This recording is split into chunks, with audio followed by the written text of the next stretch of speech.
The show that delivers the hits. Big Sills, appreciate you coming aboard here for the next 4 hours. That's right. You, me, by the way, Xander at 3:30. Mark Farzetta will join us. That'll be at 4:30. And we will talk Eagle football with Farzy. So that'll be at 4:30. Do me a favor, guys. Please hit the like button. Super chats go to the top. And by the way, thank you, Howard Eskin. Holy cow, yesterday, those clips blew up benching Jalen Hurts. Only a matter of time. By the way, hate to tell you, we told you so, but can you imagine you go from one of the most prestigious guys in the history of Philly sports talk radio, and he's already barking saying the Super Bowl MVP of 11 months ago should be canned and should be benched. Big Sill seeing the Philadelphia sports media now putting blame on Hurts for poor offense. You think that's coming from the organization? So let's take a look at this. Big Sill seeing the Philadelphia sports media now putting the blame on Hurts for poor offense. You think that's coming from the organization? Well, let me ask you something. Do you think the Philadelphia Eagles had set the trap and the trap door for Carson Wentz? Do you think that they made him a scapegoat for the organization and how that all played out? I do. That stupid story about some sort of infamous meeting that never happened reminds me of that conversation that Nick Sirianni had a couple years ago when they were talking about some bullshit play in Seattle. Everyone was like, that play wasn't called, and Nick was coming up with some sort of infamous story that never existed. That organization fucking lies to you. I've been trying to tell you since we came on the air, don't ever believe an NFL team, especially when you got a PR guy like Bob Lang sitting in the building. That guy doesn't give a shit about truth. He cares about the Eagle truth. He's never going to tell you the actual truth. He's going to tell you truth that's going to make them look good in any way, even if it's a lie. To them, that's the truth. I mean, get this. A.J. Brown said we were walking to our fucking cars and we bumped into one another, and somebody made that thing sound like it was an hour-and-a-half meeting and Hurts was okay. You'll believe anything. Jalen Hurts from Super Bowl champ to Super Bowl chump. Wow. Look at the razor margins that are in the NFL right now when you make critical decisions. Can I ask one question before I even get to my open page? See, look, open page, open at the top. Then I got a topic page, and then I got multiple things here that we're going to hit on. Can I start with something very simple? Very simple. Okay. Do you agree that the Philadelphia Eagles right now are struggling at cornerback too? And it is absolutely pathetic. The two corners that you're going to put out against Jordan Addison and Justin Jefferson this weekend. Would we not agree?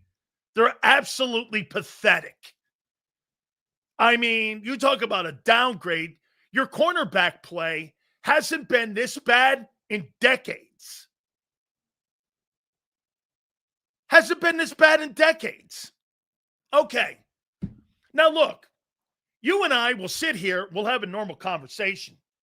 Xander will join us at 3:30, and I'd love to get his take on this. Ready? Why don't you sign Gardner Johnson, drop him in the slot, put him at safety, put Makuba in the slot, and put Cooper DeJean out at corner? Sounds like a fix to me. Why don't you do that? Is it that simple?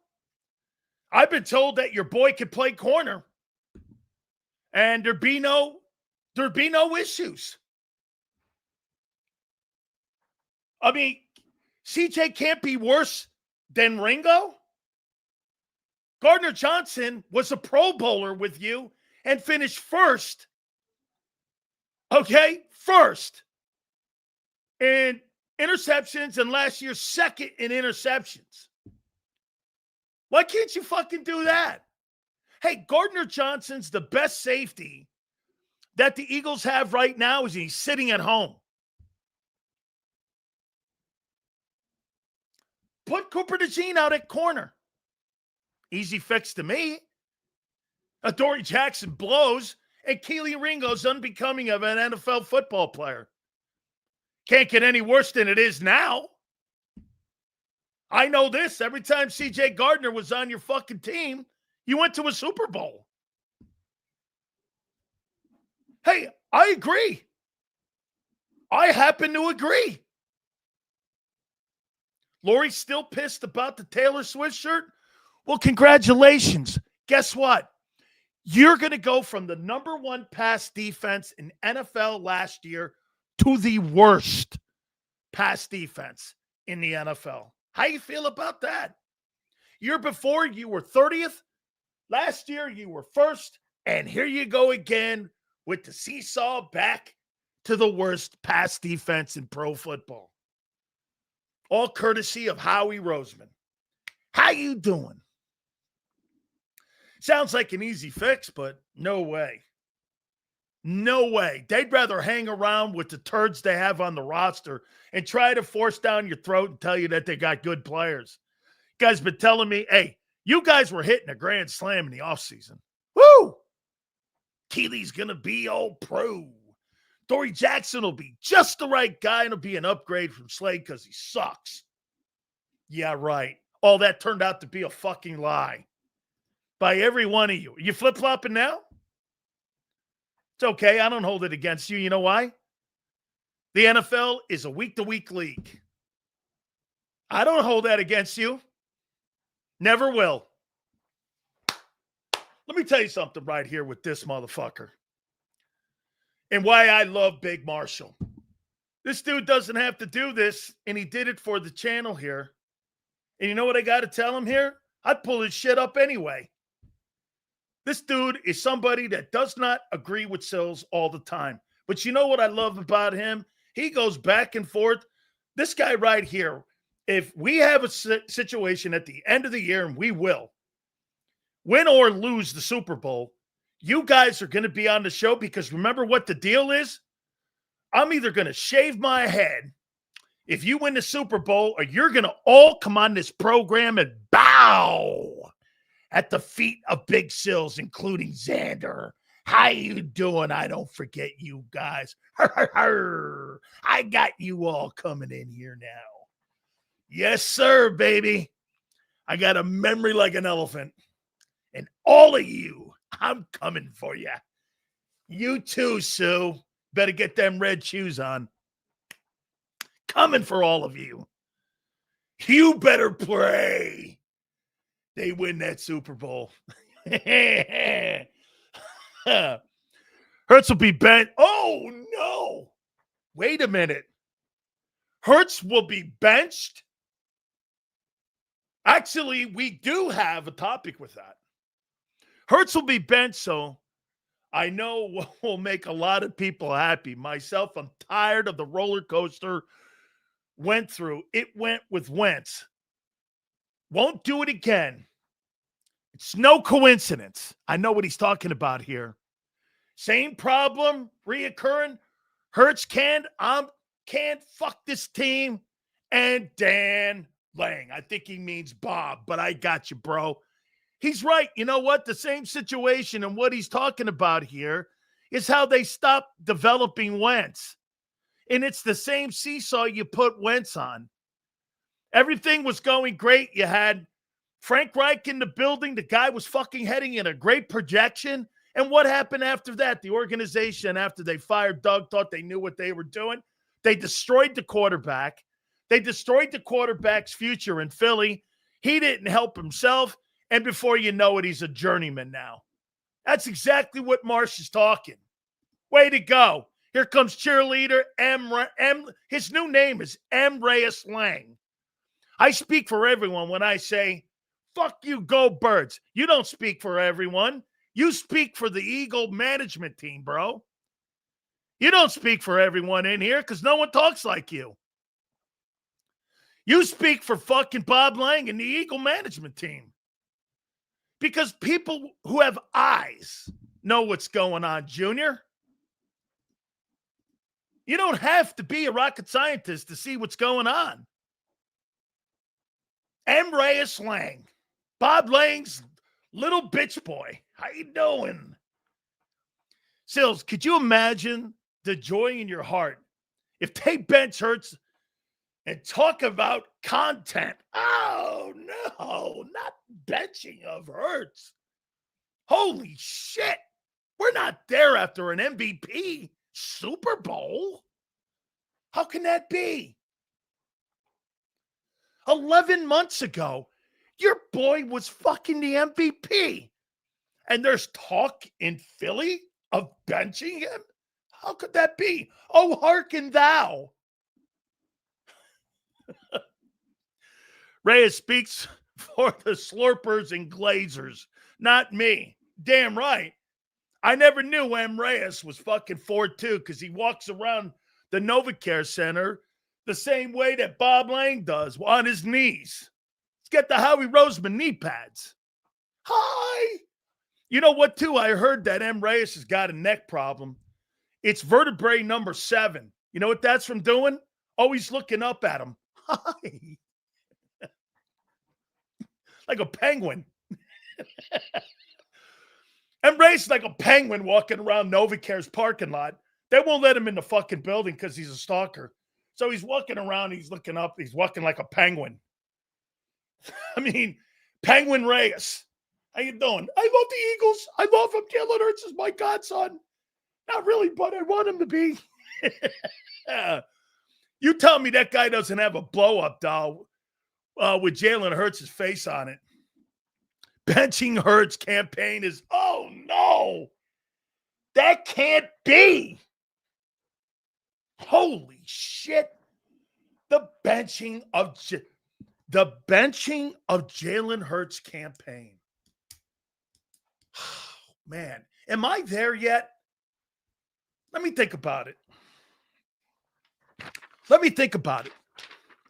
By the way, let me get to the open. I haven't even gotten to the open. And little M. Reyes, little penguin. That's his nickname. From now on, let's go to the penguin. I've never seen a guy walk around on his knees with his head up all the time looking for like a tuna. Hey, Bob. Hey, my boy Hurts.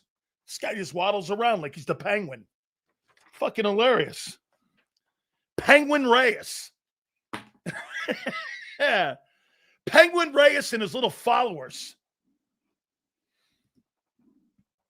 I just watched Baldy's breakdown of our simple-ass plays. We're literally running a fucking T-Mo Bowl plays. Shit said, bro. Hey, bro. I'm telling you, it's a high school offense because the quarterback can't process. Juice. He is a really good player. Don't kid yourself. Jalen Hurts is a good player. But when you structure him and put him in a box, he stinks. When you let Jalen go out, run RPOs, let him play his style of play, he's a good football player. When you make him into the last 2 weeks, he stinks. You let that guy go out and play like he did in 22 and in that Super Bowl, at times he's undefensible. And it would help if you got your stupid run game going. That would help any quarterback out, not just him. But when you start to ask that guy to be like the next Patrick Mahomes, he's not capable of that. He's not that good. That would be like asking Tom Brady to be Jalen Hurts. Yeah, seriously. Hey, Tom, can you run the Jalen Hurts plays? Tom Brady would look at you and go, fuck no. I can't run those plays. You think Tom Brady could run the Jalen Hurts offense? Absolutely not. By the way, if a guy like Tom Brady ever came in and saw the playbook that Jalen Hurts runs on a week-to-week basis, he would probably fucking laugh. That's an NFL playbook. He would probably be astonished. This is on Howie and Nick. If it ain't broke, don't fucking fix it. You are damn right. I'm going to get to that in a minute here. CJ released again by the Ravens just now, Sil. Yeah, because he doesn't want to play there. Guy doesn't want to play there. Remember, LeGarrette Blount was in Pittsburgh? And the Steelers thought that he was going to be some goal line guy? Like he was in New England? He fucking hated it. Wanted to go back, and he was another guy who won another Super Bowl after getting released by the Steelers. He went back to New England. I've been pro Hurts, but I saw a stat that he's like 35% throwing the ball over 10 yards this year. That's a concern to me. Well, again, the coaches don't believe in him. Hey, by the way, it must be a daunting thing to watch Bijan Robinson and DeAndre Swift look better than Saquon Barkley this year. Must be wild to see that. Guy you could have drafted. Bijan Robinson is going to have over 2,000 total yards this year from scrimmage. That guy's going to have over 2,000 total yards from scrimmage. And DeAndre Swift was a horse last night. Catching the ball, running it. He was a fucking horse. Here, let me get to this. We're going to learn a lot in the next couple weeks here because now we're starting to get into a time when you're starting to see some identities on some of these football teams. And I told you the razor-thin margins in this game are just that. There's a reason why it's 3-point differences when it comes to winning or losing in this league. The difference between being a 7-10 team and a 10-7 team are probably 25 plays a year. They're razor thin. That's why injuries matter. Okay, that's why the injuries matter in this. Bills last night. Sean McDermott is not the coach for Josh Allen. There is fucking nothing on that team. And I'll make a point to you. Atlanta, they're coming. Atlanta's got Michael Penix, who's getting better. Bijan Robinson, that Drake London fucking guy can play. Kyle Pitts is a good player. And they're getting better on defense. They're getting better. Dan, I've been here since day one. I remember you would do the program with Barrett. I love what you taught me when it comes to the Eagle organization and how they coach. Doesn't run the team. It's the GM. Absolutely true. The general manager. I'll give you another example of that today. Guess who told Vic Fangio that Za'Darius Smith had retired? Was it the head coach? It was the GM. The GM walked into his meeting. He had no idea. And the GM walked in and said, hey, Za'Darius Smith just retired. Not the head coach. The GM. Fuck's the GM walking into a coach's room and telling him, isn't it the coach's job?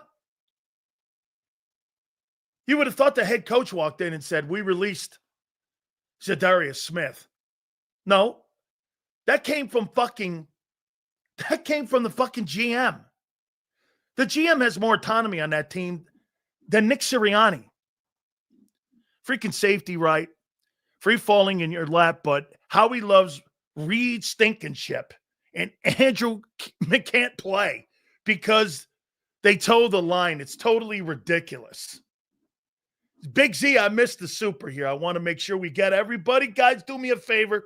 Hit the like button and all the supers go to the top. Thank you. I mean, right on. Wentz is going to throw for 2 TDs and 300 yards. walk up to Hurts after the game and say, that's how you throw the football, son. I'd like to see McKee play. Let's see if it's Hurts or KP. So here, I mean, Atlanta's getting better. By the way, the NFC South is, am I mistaken? Does Dave Canales now have that Carolina team at 3-3? Okay. Didn't I say they'd be one of the better teams and one of the more improved teams? They're 3-3. The Atlanta Falcons, I believe, if I'm not mistaken, are now 3-2. Okay. And last night, no getting around this. Jaden Daniels lost that football game for the Commanders last night. 3 minutes left in the game, you put the ball on the fucking ground. That's at the heels of the quarterback, and he is totally to blame for that. Hoss, secure the ball. Go down. Take the loss. Don't lose the football.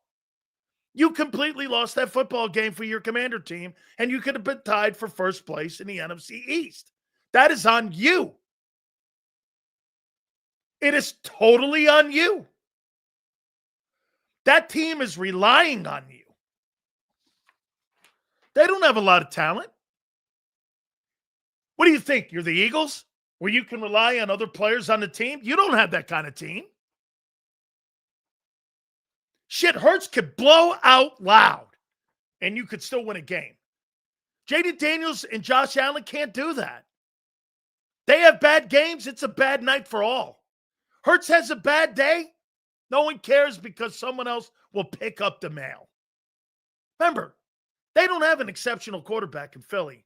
They got a good one, and a competent one, and a guy who's not going to turn the ball over. That's what they have in Philly. I mean, totally what you have. Jalen Hurts doesn't have to be great. He occasionally has to be great. Those guys, Joe Burrow can't have a bad game. Patrick Mahomes can't have a bad game. Hurts can have a bad game every night. It won't matter. It just won't matter. 4-2, baby. 4-2. 4-2, baby. I got some really good predictions going on here this year. I said one of the best turnarounds of the year would be Carolina, and I said that the Patriots are going to the playoffs. How you doing? How's that looking? Pretty good, huh? All right. So let's get to topic one. Shit, we're already a half hour in. Hit the like button. Howie Roseman dropped the ball this offseason. Stop with the bullshit. So let me get this right. Let me go. I don't even know this for a fact until I look at it. So let me see who you're going into this Sunday's game. Starting at edge. Edge. Let's see who you got here. I'm sure it's an all-pro group, knowing the greatness of the drafter and the builder of teams, as you call him, Howie season. Here's Howie season. Aziz Ujulari and Jalix Hunt are your fucking edge rushers heading into this game.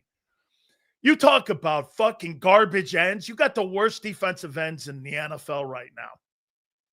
And you've got the worst NFL edges in pro football. You got the worst edge room in the NFL.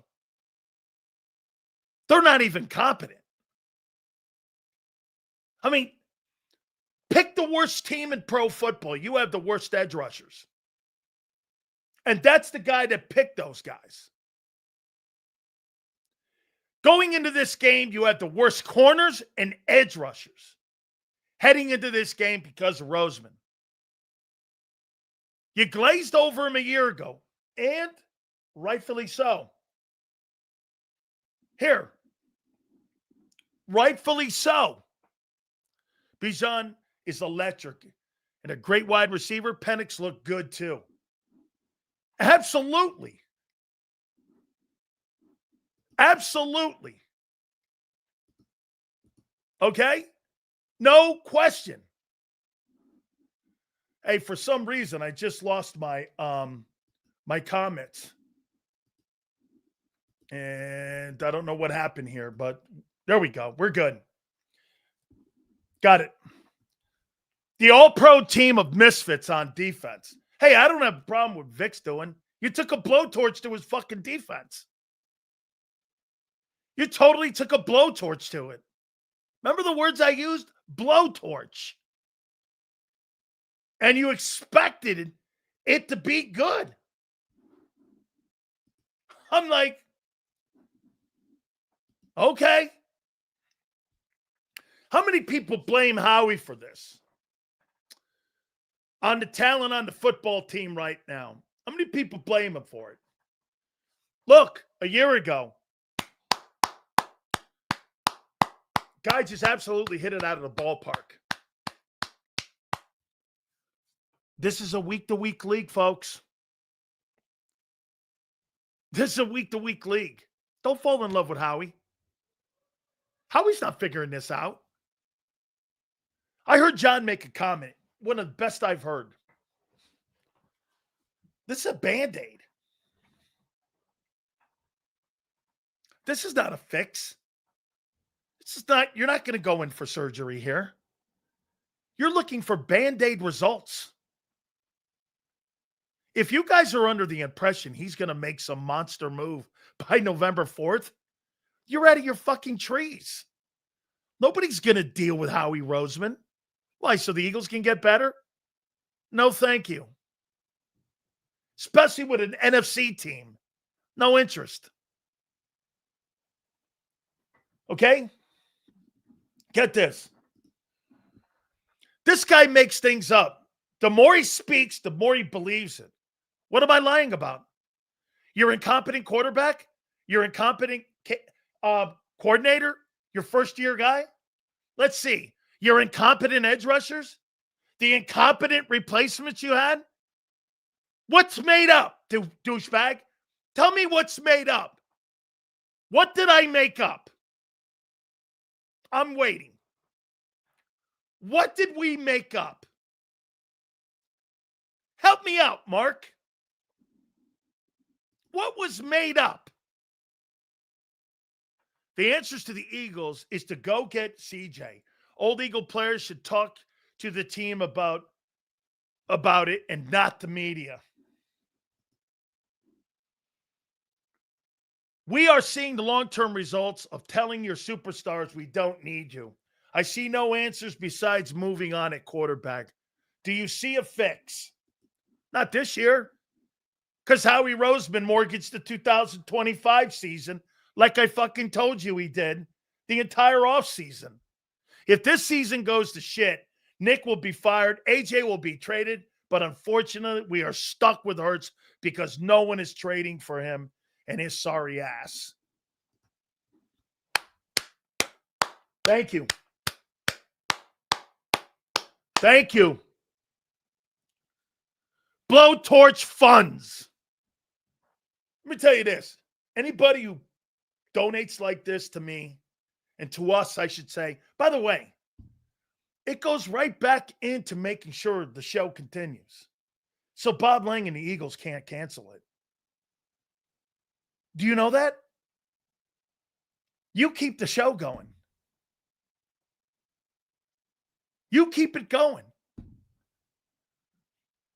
It's you. They hate you. Because they hate you. Elizabeth, don't tell Eagle fans that 19 ball players for the Bills were on injured reserve and that the quarterback has to carry the mail. They'll do that.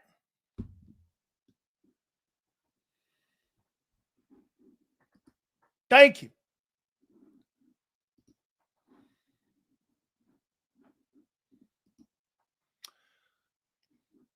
That's nice. If I'm a fucking idiot, you know what I like to tell my wife? My wife calls me the stupidest dude on the planet. I stop her and do this. No, I can't be the stupidest person on the planet. You know why? You married me. So if I'm a fucking idiot, what are you doing here? Alan needs help around him, as every guy does.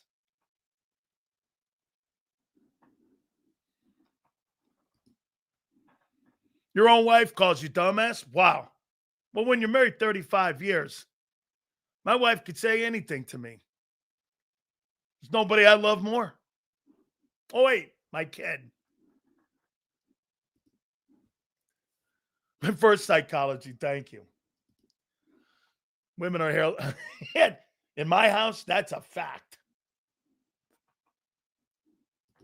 Comic relief would be watching your fucking shitty quarterback throw the ball from the pocket. You want comic relief?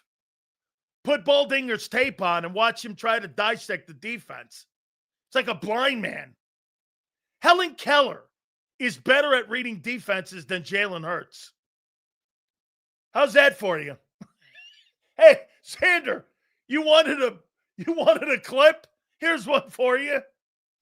Helen Keller can read a defense better than Jalen Hurts.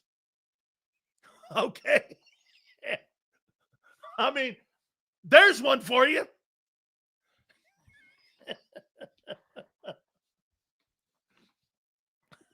I mean, holy cow. Marshall's. I'll tell you what, man. Hey, bro, we're going to be good. We're good. We're boys, dog. This fucking guy, this guy will go elbow deep in on me. He'll go elbow deep in on me, too. What the fuck is wrong with Howie? I've heard stories about him sabotaging poor Dougie. It's evident, for God's sake, to see and say, they screwed the fan and sabotage the season is nasty work for God to say, just screw the fan and sabotage the season. It's nasty work. Whew. Man, that's a big indictment. Big Marsh coming in hard, man. He surely is. After this one, Xander, I missed one. According to Lord Brunson, you never liked Hurts, and Hurts made you eat your words, and you're calling people monkeys. Well, again, like I said to you before, my friend, who's Lord Brunson? Never heard of the fucking guy. Xander, I missed one. There you go. And by the way, great. Tell the kid to go do whatever he's doing. I don't give a fuck about that guy. That guy's hit by a bus. I could care less, honestly. I just don't understand how the Eagles can see what Hurts did in 2022 and proceed to never build on that. It's like they are purposely not trying to develop him, because you're missing the point here, my friend. They don't hire these coordinators for Hurts. They hire these coordinators for Nick. Still, Stevie Wonder is better at reading defenses. Also, Hurts' passing game was worse than Happy Gilmore's putting game. Isaiah Rodgers balling. Milt balling. Swift balling. Sweaty J balling. Reddick balling. I mean, goddamn. Do we need a talent consultant alongside of the OC's consultant? I can't give up on my quarterback just yet. All right. Xander, if I missed any supers, I thought maybe I might have missed two in there.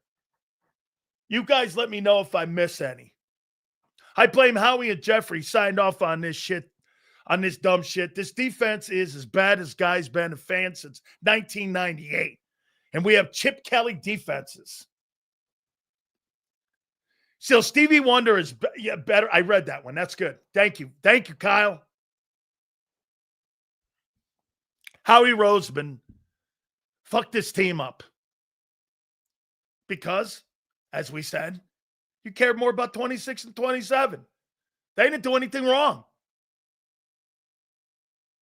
They mortgaged the 25 season.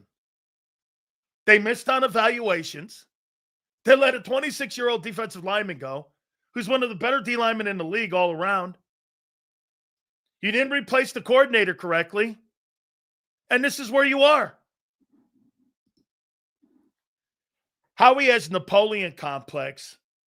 To the broom closet again, says Kim. fucking a joke.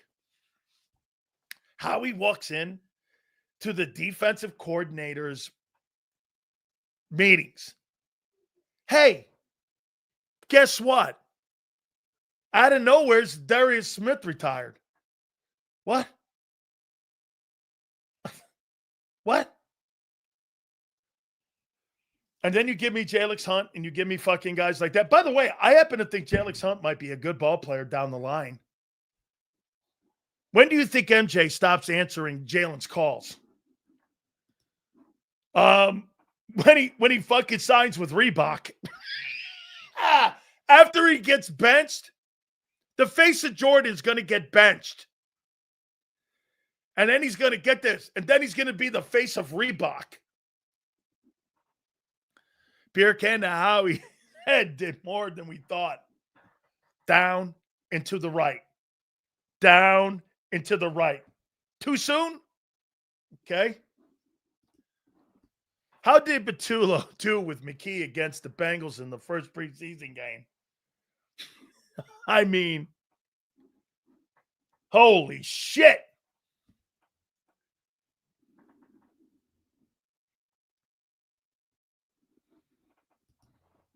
No, that's not true. 95%. People only listen to the stupid shit. And the 5%. 95% of the people in here are in agreement with us. Hence the supers.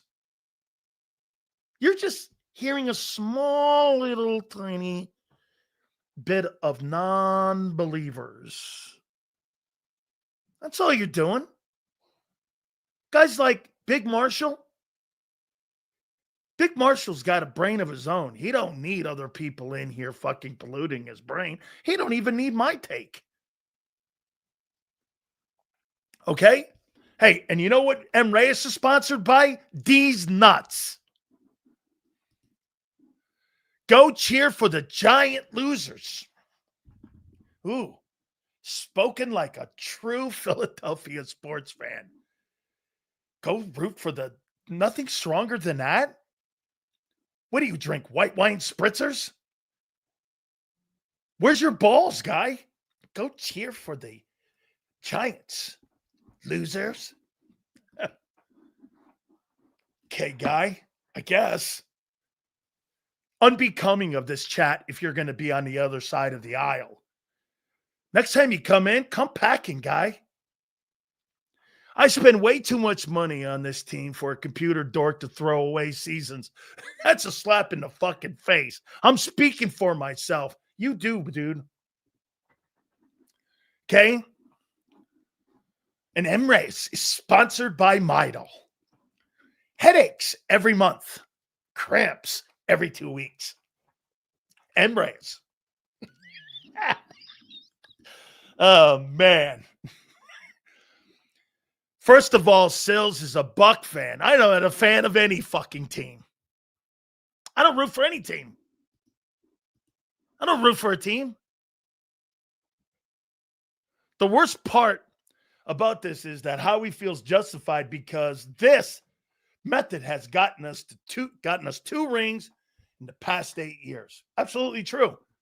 Okay? Best comment. Sills is a fan of Sills. Oh, yeah, that'd be 100% correct. That would be 1,000% correct. I love me some Big Sills. Yeah. Sill said, if y'all poop shit, at least speak facts. How you doing? Right. If you're going to come in barking, come in with a bone. Don't come in like M. Reyes, boneless and spineless. Chad is weak. When they were on video to get at Sills for his bad takes, they just folded when even Sanders said it. And they all fucking moaned. You know what? That's okay. You got to get used to Big Sills. That's all right. I'll give you a pass. You know, you get put in the big room with Big Sills there. So, you know, when you get put in the big room, you got to expect big things out of yourself. Sills, we're hurting. But there's no real dominant. That's a great take. He's right. There's no dominant team in the NFL. This thing's wide open. Wide open. Could the Eagles find themselves in the NFC title game? Yeah. Could the Eagles find themselves a wild card team? Yeah. Could there be the most obscure teams you've ever seen in the NFC championship game this year? Yeah. Yeah. Nobody's separating. There's nobody separating. That's funny, Sills. Didn't you just give the world champion Detroit Lions a bunch of love last week? I did. I said they probably look like the better team right now. Yeah. But didn't I also say the NFL's a week-to-week league? Did you not hear that? Or you forgot that? Well, here, I'll help you remember that. Then I know it's ass run, but what would be your solution by the playoffs? Get healthy first. See what it looks like healthy. Richard, you, unlike any other team, there's positions that you have to add. You got to get a corner. You got to get an edge rusher. Just in bodies alone at edge. Okay? But get healthy. Let's see what it looks like healthier. Okay? Just get healthier. Then move from there. You don't know what you really have right now. And get healthier. Let's see what it looks like. Adoree Jackson does need to retire. But he's your starting corner.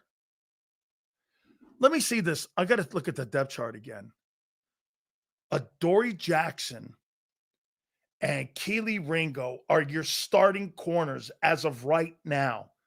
Q's not going to play this week, from what I'm being told. So your corners are going to be Kelee Ringo, Adoree Jackson, and your edge rushers are going to be Ojulari and Jalen Hunt. And you think you're blowing the Minnesota Vikings out with that garbage secondary and edge guys? Who the fuck do you think you are? You're making those guys sound like Brandon Graham and Trent Cole. I mean, if you listened to M. Reyes, he would be like, oh, Ojulari and Hunt and Kelee and Adoree Jackson, they're just as good as Q and Slay. Fuck. What ding-dong wouldn't think that? We're the Eagles. How we built it.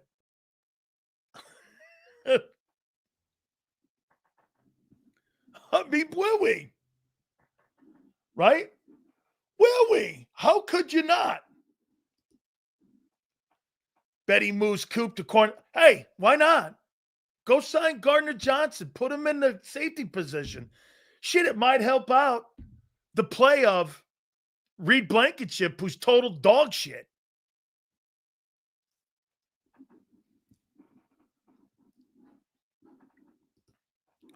Vic said this AM, a Dorian Ringo of Q is a. Oh, whoa. Holy cow. Shit. Who's the third team quarterback with the Eagles? That guy would have a day against them dudes. Holy shit, man.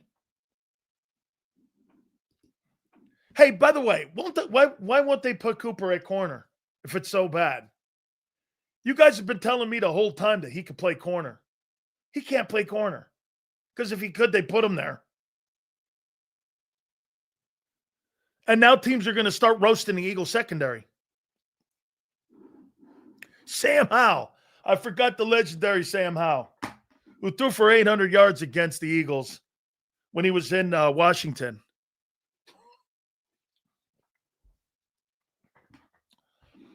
You know, when I was trying to get Nick Sirianni, after Frank Reich gave me a cell phone number, and Nick had been corresponding with me, I believe this was the 21 year. And we were going back, and eventually Bob Lane called me and said, you know, you talking shit on Howie. And I go, no, I'm talking shit on how he's drafting. How he can't sign an edge rusher that's worth a shit.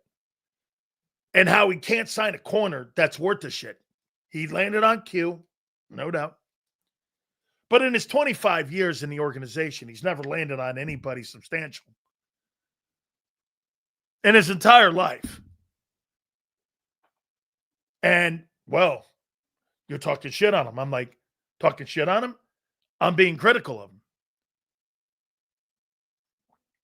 Those guys don't like those kind of conversations. Anytime you make any kind of negative comment, by the way, what an absolute mouthpiece Seth Joyner's turned into. I told you he would. It's the only reason he's allowed on WIP. He's a mouthpiece. What a shame. Guy used to have an opinion. Now he doesn't. Now he doesn't have an opinion. Every single person in here is right on their take on what you're watching. Okay? You have eyes.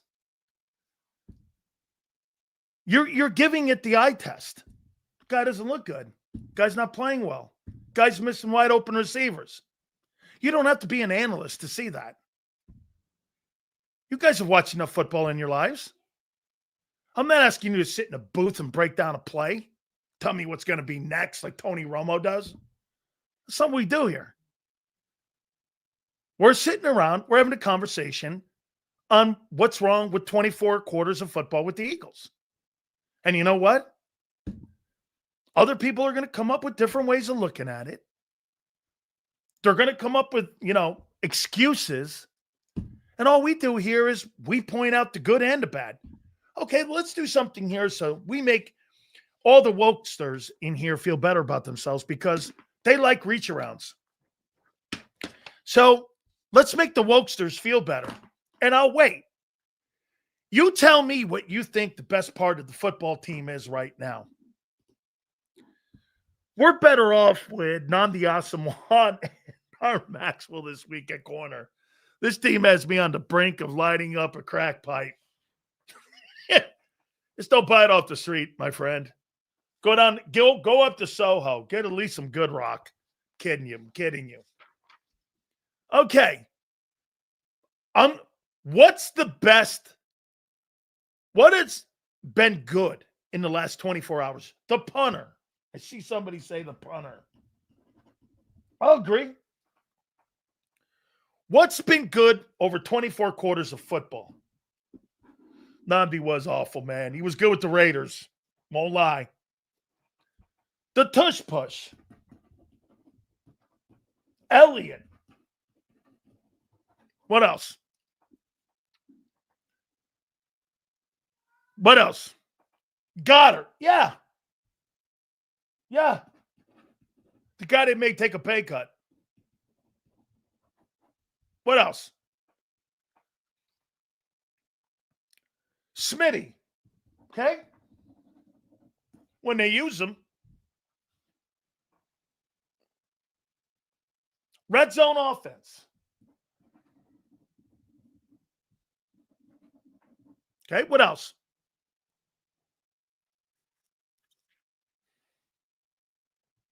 Okay, so punter, Elliott, Goddard, Smitty, and the tush push, and red zone. Okay. The receivers, are you drinking? Hey, Xander, I missed the super here from Richard. Richard Butts. Dan, I fucking love this show. Been watching since day one. This is the best sport podcast in the world when it comes to Eagles. Thank you, Dan and Xander. Dude, we thank you for making it happen. I could be talking to nobody. Thank you. Listen here, guys. I want to make it very clear. Even the losers in here, I appreciate you being here. I mean that with all my heart. I'm not paid to say that. Unlike Seth. I'm not paid to say that shit. All right. So here, punter, tush push, Elliott, thank you, Abe, Goddard, Smitty, and red zone. What's bet? Now that's positive for all of you wokesters. Okay? Now let's do the same exercise. What's bad with the team in 24 quarters? Go ahead. Let's hear some of your thoughts here. I've got 1, 2, 3, 4, 5, 6 good things. Give me some of the things that you've been disappointed with. Okay? In the first 24 quarters. Coaching. O-line. Quarterback. D-line. KP. Corners.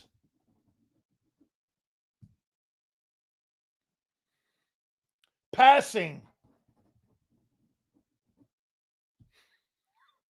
Nick.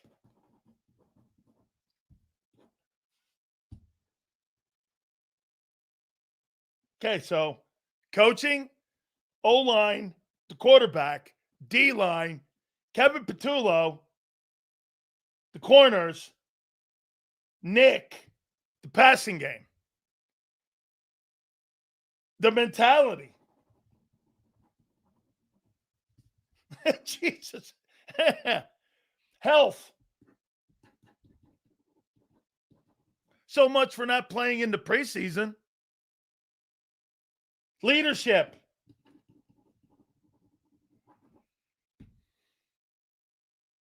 So let's match them up. Because what we don't want to do is Gurley Bon Reyes saying we made it up. This is what you guys said. Here's the positives. The tush push. The punter. Elliott. Goddard. Red zone.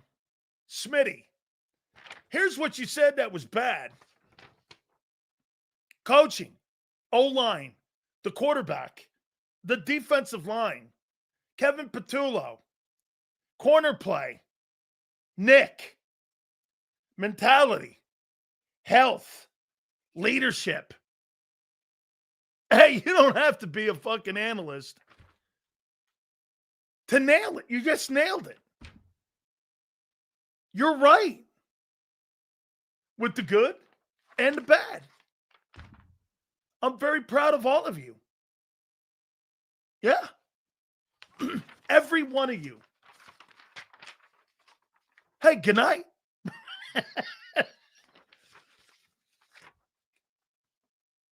And then, look. And then you get fucking douchebags like this.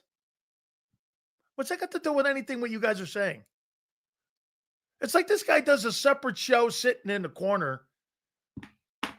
And I'm not sure what he does because every time I go to him, he's got nothing to say intelligent.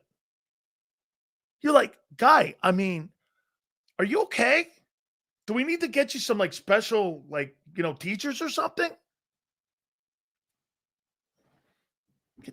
Can you follow it? Do you need a binky? I mean, are you okay? $200 million on offense. He's a glaring. By the way, Xander makes great points, but Big Sills hammers him home. You know what he said the other day? I don't want to fucking talk about the defense. He's right. The defense being where they are, we'll go by the numbers here in a minute. The Eagles by the numbers. We'll do that in a minute. But you know what? I told you they'd be 15th. And I'd be okay with it. As long as the expectations of the offense were to be, what was it? Top 5? Is that what you said the offense would be as top 5? Well, let's take a look at that.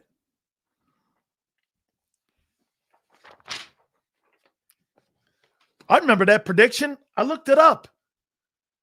You guys said this offense would be top 5. I was like, shouldn't it be top 3 with those guys and those running backs? So here's your prediction of top 5 defense, or excuse me, offense. Remember M. Reyes saying it was going to be like a top 5 or 3 or 2 or 1 offense? Remember all you guys? I wrote it down. I saved it. Seals, can you ask Drew Rosenhaus if the Eagles have reached out about one of their clients? I already have, and they have. Titles are built in the offseason. We should try to get a high draft pick this year instead of putting ourselves in a better spot in 26. Love the show, Sills. Thank you very much, Angelo. By the way, you're right. Anything they do right now is a Band-Aid. Oh, yeah, Big Sills is keeping receipts now because you called me out on 2024. Well, I'm calling all your asses out now. I ain't been wrong on one fucking thing on that defense. I ain't been wrong on one thing on your quarterback or your offense. I've never wavered. I've never wavered, even when that guy won the MVP in the Super Bowl 11 months ago. Howie us told that what the expectation was this year on defense. You had another OC too. Chill the F out. I love the Eagles, but I loathe Eagle fan idiots. I love Carmine. I was wrong. I wasn't wrong at 23. I wasn't wrong at 22. I wasn't wrong at 21. Bro, you forget I predicted you to go to the Super Bowl before anybody else did in 22. I did that shit in March of that year. You're going to Super Bowl. Nobody believed it. All of a sudden, everybody started picking it up by going, you're going to Super Bowl in 22. And you probably haven't been here that long, but we did.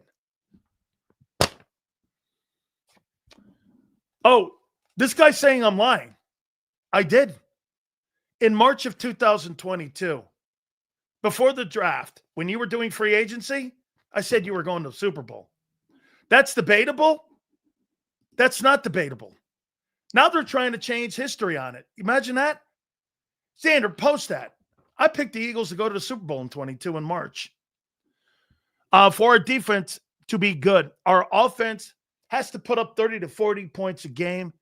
What is crazy, we still could lose with this Teemo offense. Correct. Now they're calling me a liar. I never picked that. I did take Washington last year, Sills. Yeah, I was wrong. They got to the NFC title game. The offense is built around Jalen's skill set. Correct. Hey, dude, I'm not going to sit here and go back. All you got to do is go back and watch the videos. It's okay. So, most of you told me, like M. Reyes, that you'd have a top 5 offense. Well, let's see how you're doing. Total offense, you're 30th. Rushing, you're 25. Passing, you're 29th. Wow, you moved up 1. Like it.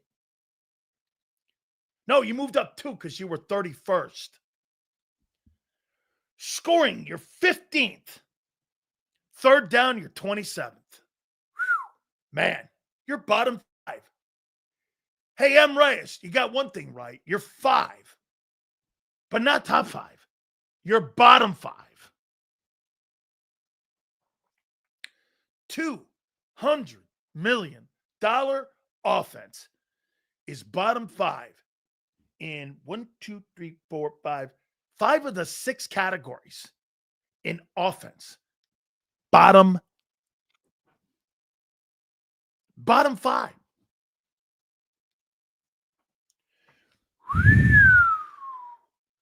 $200 million. What are you paying for?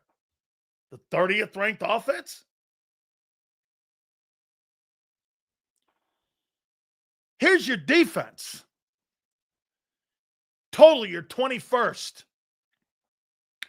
Teemu. Pass, you're 12th. You were number 1 a year ago. Rush, Hey, Jordan Davis, where the fuck are you? You're 26th in rush defense?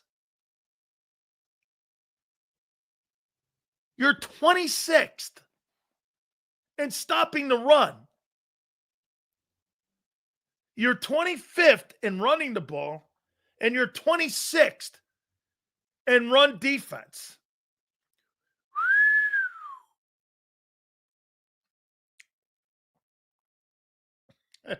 And on third down, get this. Here's where you are as a unit over 24 quarters. You're in total offense, you're 27th in third down. Means too many 3 and outs. And on defense, you're 26th in 3 and outs. You can't get off the field. So you can't get off the field. Listen to me here. I want you to listen. Where you been in 24 quarters of play? You can't get off the field because you're 26th in third down defense. You're 27th in third down efficiency. You get off the field with too many 3 and outs. That's where you are.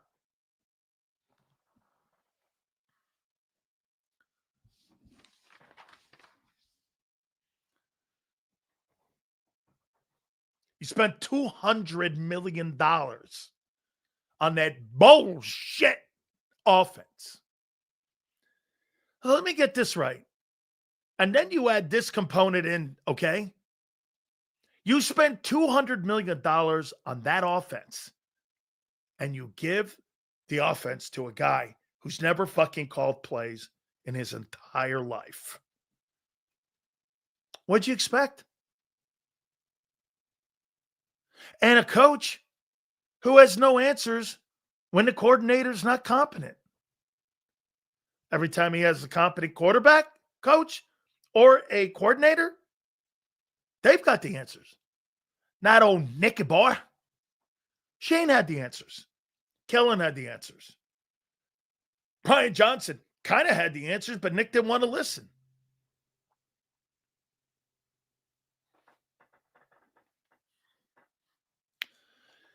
You lead the league in 3 and outs, and you're 26th on defense in 3 and outs. I don't know what else to say.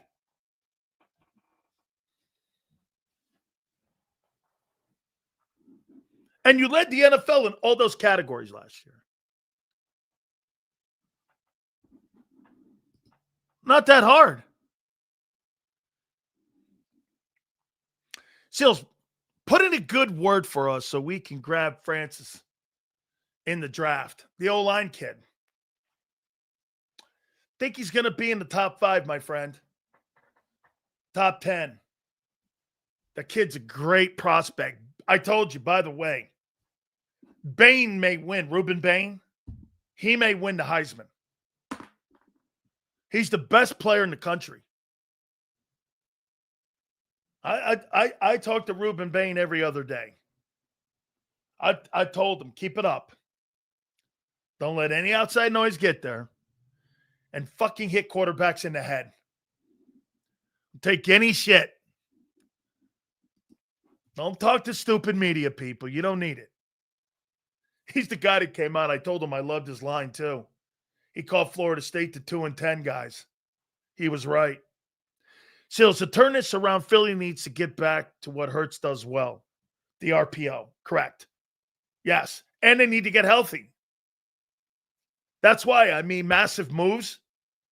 You need to get Band-Aid moves. Then you need to see your health.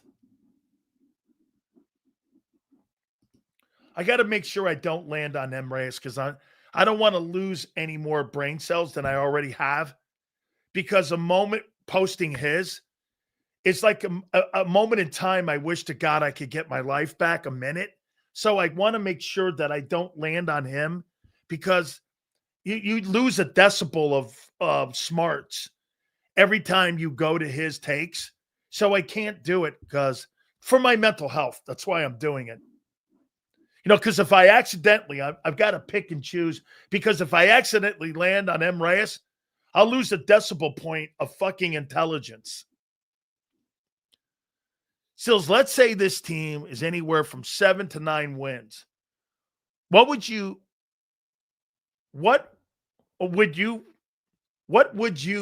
to fix the team next year in the draft if you were the GM? Got to fix that O-line, my friend. You got to fix the O-line.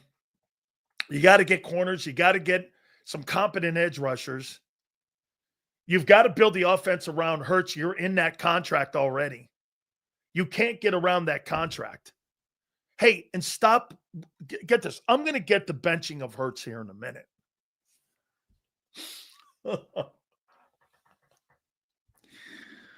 Okay, I'm going to get to benching. See, this is funny. He's here every day. So you must be one imbecile of a human being. Congratulations, guy. Once again, he's here every day. Well, if you're dumber every day, Sills gets dumber every day. What are you, imbecile? We have to rehab the whole entire team.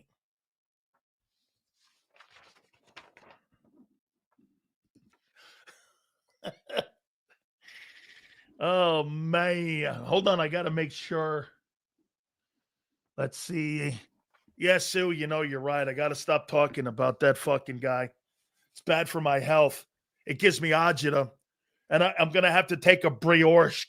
Or pretty soon I'll briocheing all over my leg. I'm going to have to take a scataboo all over Emraeus. That presser pissed me off, Seals. We're going to get to that too. The positive is Vic took accountability for the defense. He did. He knows we're depleted and is trying to do his best. Right. KP thought it was a fireside shot. Dude's a clown. Yeah, because he sounds like his head coach. You know what Nick Sirianni does? Nick Sirianni says this: sound as dumb as you can. You'll have a head coaching job in the NFL in 6 months. Sound dumb like me, and you'll be a head coach. Hey, you know how to get a head coaching job? Just sound dumb like Nick. Won't take that much. Just sound like a buffoon. I mean, right? There's no quarterback controversy outside this channel. That's because you don't want to address it, because your quarterback is limited. I mean, there's no of course there's no quarterback controversy. You're just limited. That's why your receivers are bitching at the guy and can't stand his skill set. A.J. Brown hates that offense. It's evident. So does Devontae now. They hate that offense too, because the quarterback's not capable of balance. Maybe I missed something. That's surely how they're acting. A.J. Brown's not happy in that shitty offense. Devontae Smith's not shitty in that offense. They hate it. Barkley's, he hates that offense.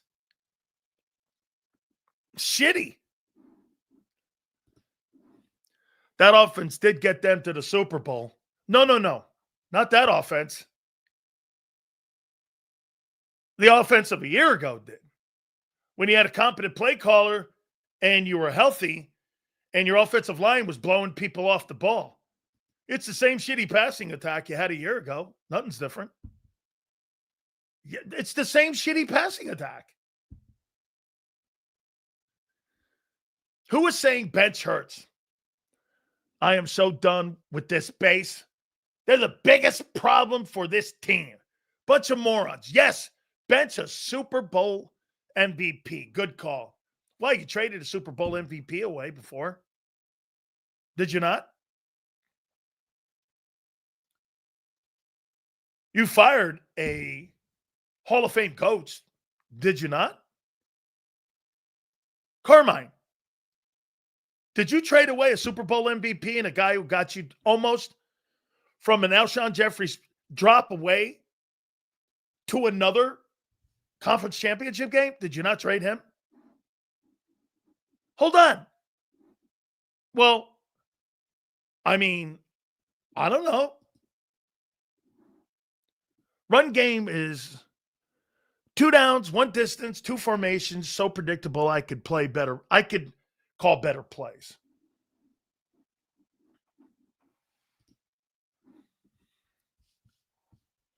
Okay, Carmine. Let's go with you here, Carmine. So let's go to the benching of Hurts and if it would be a good idea. Okay? Look at this. I'm getting a piece of paper out, Carmine. And I'm going to talk to you and others in here now. And the big headline, the potential benching of Super Bowl MVP Jalen Hurts. Right there. Okay? And we're going to talk this out. Okay? I'm not going to be bombastic. We're going to talk this out. It's our fault as fans, myself included, for ball glazing Howie when he went crazy with his GM skills last year. Now he thinks he's Jesus Roseman, and every move he makes is gold. Well, they do think that. I got it. If he kills again this offseason, let's all just, right. It's hit or miss with him. It's totally hit or miss. Juice is great. Thank you, Juice. All right. How many people are blaming the offensive approach on Jalen Hurts in here?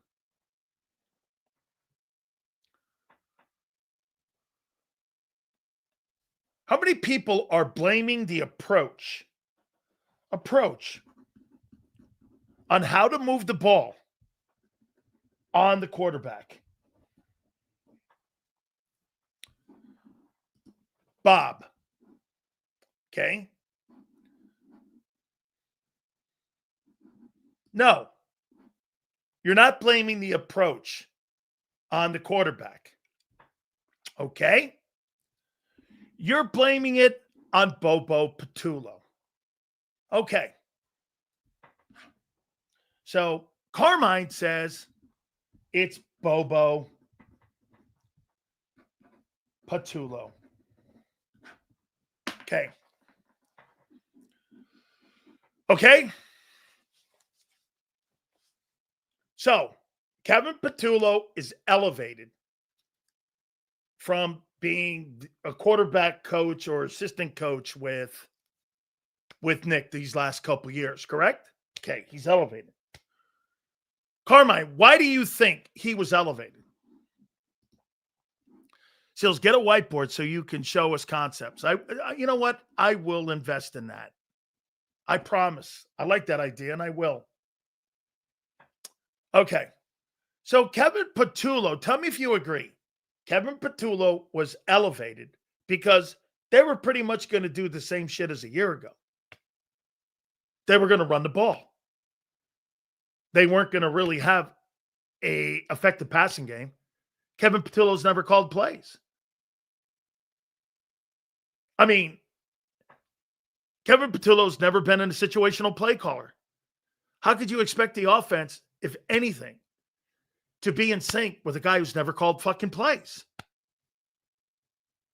I mean, he's never called plays, like ever.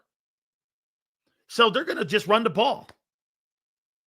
So when it came to fruition that the offensive line was injured, the center's not good, Lane has been injured, Lane's been in and out, and they couldn't effectively run the ball because you're 25th, then you had to resort to throwing the ball. Well, they're going to be limited in passing the ball because the quarterback is limited as a passer. They're building the offense around the quarterback's skill set. The reason that it's so simplistic, because the quarterback is not good in the pocket. Plain and simple. He's not a volume passer. Never has been. Never will be. The wide receivers are aggravated beyond all compared. You can see, by the way, they're telling you. Hey, you don't have to believe me. Listen to them. They're fucking aggravated. Put any tape on, A.J. Brown is wide open every single fucking play. The last game, A.J. was open at least 10 or more times. Hurts couldn't see him. Hurts couldn't find him. I mean, I blame both numbnuts plays. But when he calls a great play in a scheme, guys open, Jalen misses them. They both need work, Dirty D. Okay? Jalen literally said the offense is going to look how Jalen Hurts wants it to look. Right. He wants it to look like this. This is Jalen's call. The offense looks the way it does because this is what Hurts wants. And that's why AJ doesn't like the offense.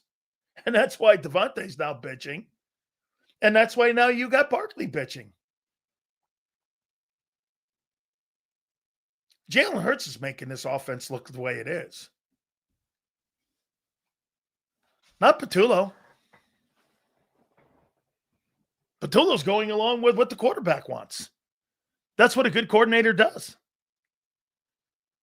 Are you under the impression that Kevin Patullo, who's never called a play or never put a game plan together for what his vision was, is going to supersede with Jalen Hurts, the starting quarterback, Super Bowl MVP? Okay. Big Sills Fangio needs to put the best 11 players on the field when Dean is back in full speed. Campbell has an edge. Did you hear him kind of start to mention that a little bit? Thought all you guys thought Big Sills was full of shit. I said, you got to put your best guys on the field. So you're going to put a shitty safety on the fucking field when you got Nakobe Dean, who's a better ball player, and you're going to put him on the bench? I don't get that. I don't get that makeup. Here, let me play a shitty Adoree Jackson or some other dude and keep Dean on the bench. Yeah, okay. Okay. How would this offense look under Mike McDaniel? Insane. Motions, but whoa, Leon. No, Leon. It would look the same. Leon, who do you think the best coordinator in pro football is right now? What do you think, Andy Reid? Let's use Andy Reid. Okay, I got you, Leon. Andy Reid, the offense would look the same. There'd be more designs and there'd be more route concepts. But what you would have is the same philosophical approach because the quarterback's limited. You're not wanting to hear the truth. You won last year because Saquon Barkley was added to the team. Saquon Barkley has been removed from the team almost. And you got 2024, the first 4 games. A quarterback that's not very good in the pocket on a consistent basis. So that's where you are. I know they won't listen. They don't want to hear that. Nobody's saying Hurts is not a winner. Nobody's saying he doesn't work hard. Nobody's saying that he's not a guy who wants the best for his team. Nobody's saying that shit. Okay? Look at this. I'm not talking about stats. I'm talking about approach. If the coaching staff believed that, and it was all on them, and they thought Jalen Hurts was this high-powered passer from the pocket, why wouldn't they throw from the pocket? They don't, because they don't believe in him. They don't believe he's a good quarterback in the pocket. Or they do it. Hey, dude. Hey, guys. A guy like Kim Reyes wants you to not believe what you're seeing. He just wants you to believe what you're not seeing. I mean, you watch the games. You see the guy take 6 sacks in a game, have shitty pocket presence, miss wide open guys. I don't have to tell you that. And seeing the receivers on the sideline bitching. I don't really have to tell you that. So, dude, there's people in here that want you to believe something different than what you're watching. Hurts had the 8th offense in 23 with this guy. What guy? Kevin Patullo wasn't calling plays. That was Brian Johnson. Is quarterback one trying to sabotage the offense to force the organization to get rid of him or Nick? Hurts always goes outside the team for coaching advice. Can you imagine Tom Brady going outside and asking coaching advice? I've never heard Tom Brady ever go, hey, I've asked this coach for his thoughts. Tom Brady had Belichick in the room.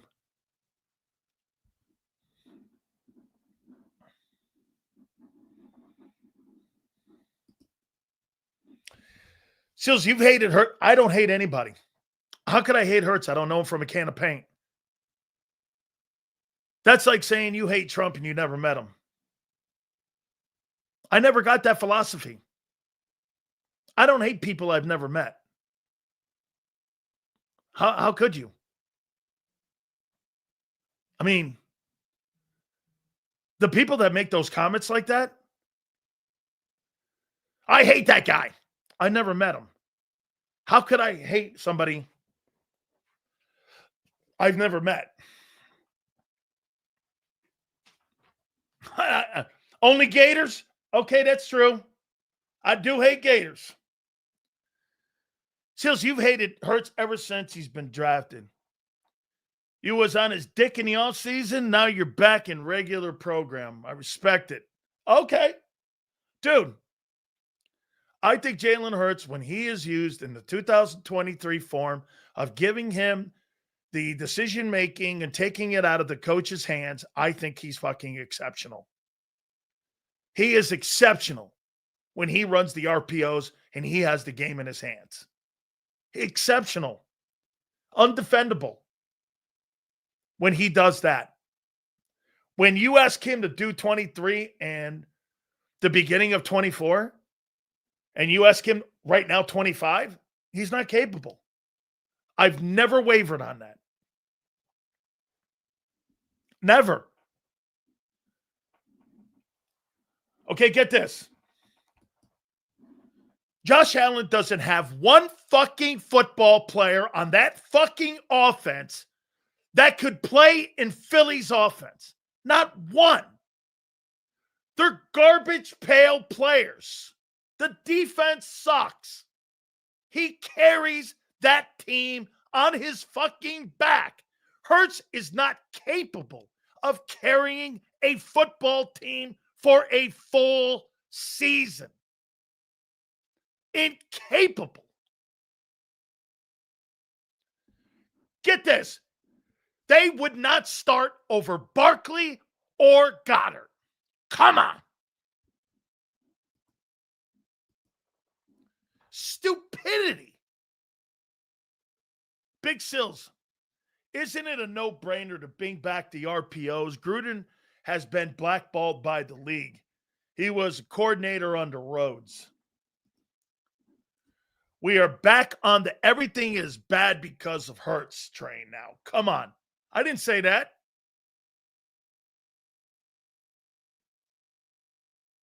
Everything is bad because of Hurts is true. Here's why. There's poor coaching around him. Dude, I don't really have a problem with your defense where it is right now. I don't have a problem with it. Where are they ranked? They're ranked 21st in total defense. Well, why would that be? Well, because your offense is so shitty in 3 and outs. You're putting your defense back in poor situations. The numbers are going to be low. Your offense is killing your defense right now, slowly. It's a slow death. They got out to a pretty decent start against some good teams. Your defense is dying in front of you. Do you not see it? It's a slow bleed. Why? 3 and outs, and your defense is now struggling on getting off the field. You're fucking dying slowly in front of your eyes. Is adapting to Jalen even helping him? Run a real scheme or find someone who can get out, get our guys the ball. Enough hand holding. It's the NFL. Dude, you're in this. You built this team like this, and you have Hurts for 2 more years. There's no fucking bailing or benching. Benching Hurts? I know that Howard said that yesterday. Benching Hurts is an indictment that they failed philosophically. You really think that that organization, who can't even get out of their own way in PR bullshit, is going to admit that the philosophical way that they go about games, they're going to admit to failure? Hell no. Hurts cannot see guys wide open in the end zone. Potato cannot make in-game adjustments. Kevin Potato. And make the right situational play calls, O-line or not, QB and OC. Yeah, correct. Okay? Seals, Hurts walks up to the line. No, he doesn't. He stays in shotgun. Here, dumbass penalties and lack of run game are killing us. And the lack of the discipline in the offensive line, you're correct, because you've got new guys in there. Yes.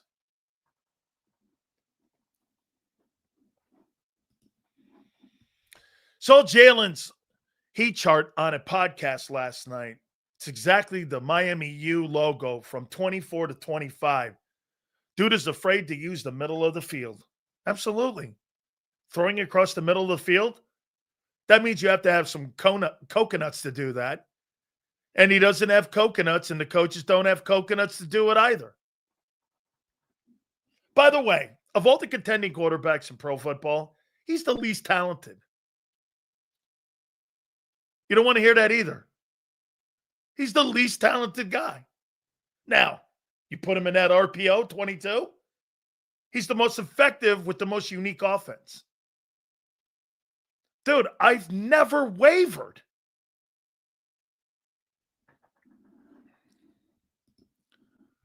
Big Seals, my bad, didn't mean to put you on the spot about Gruden. Dude, Gruden, no. Listen here, man. It's all good. John Gruden being Jalen, it's too complicated. Joe Burrow and John Gruden makes sense. You have to have an imbecile coach like Nick and a first-year head coach, play caller like Bobo Petula for Hurts. They can't be too complicated because you don't want to get lost in the alphabet soup. I mean, Nick couldn't put alphabet soup words together in a fucking bowl of soup. He couldn't.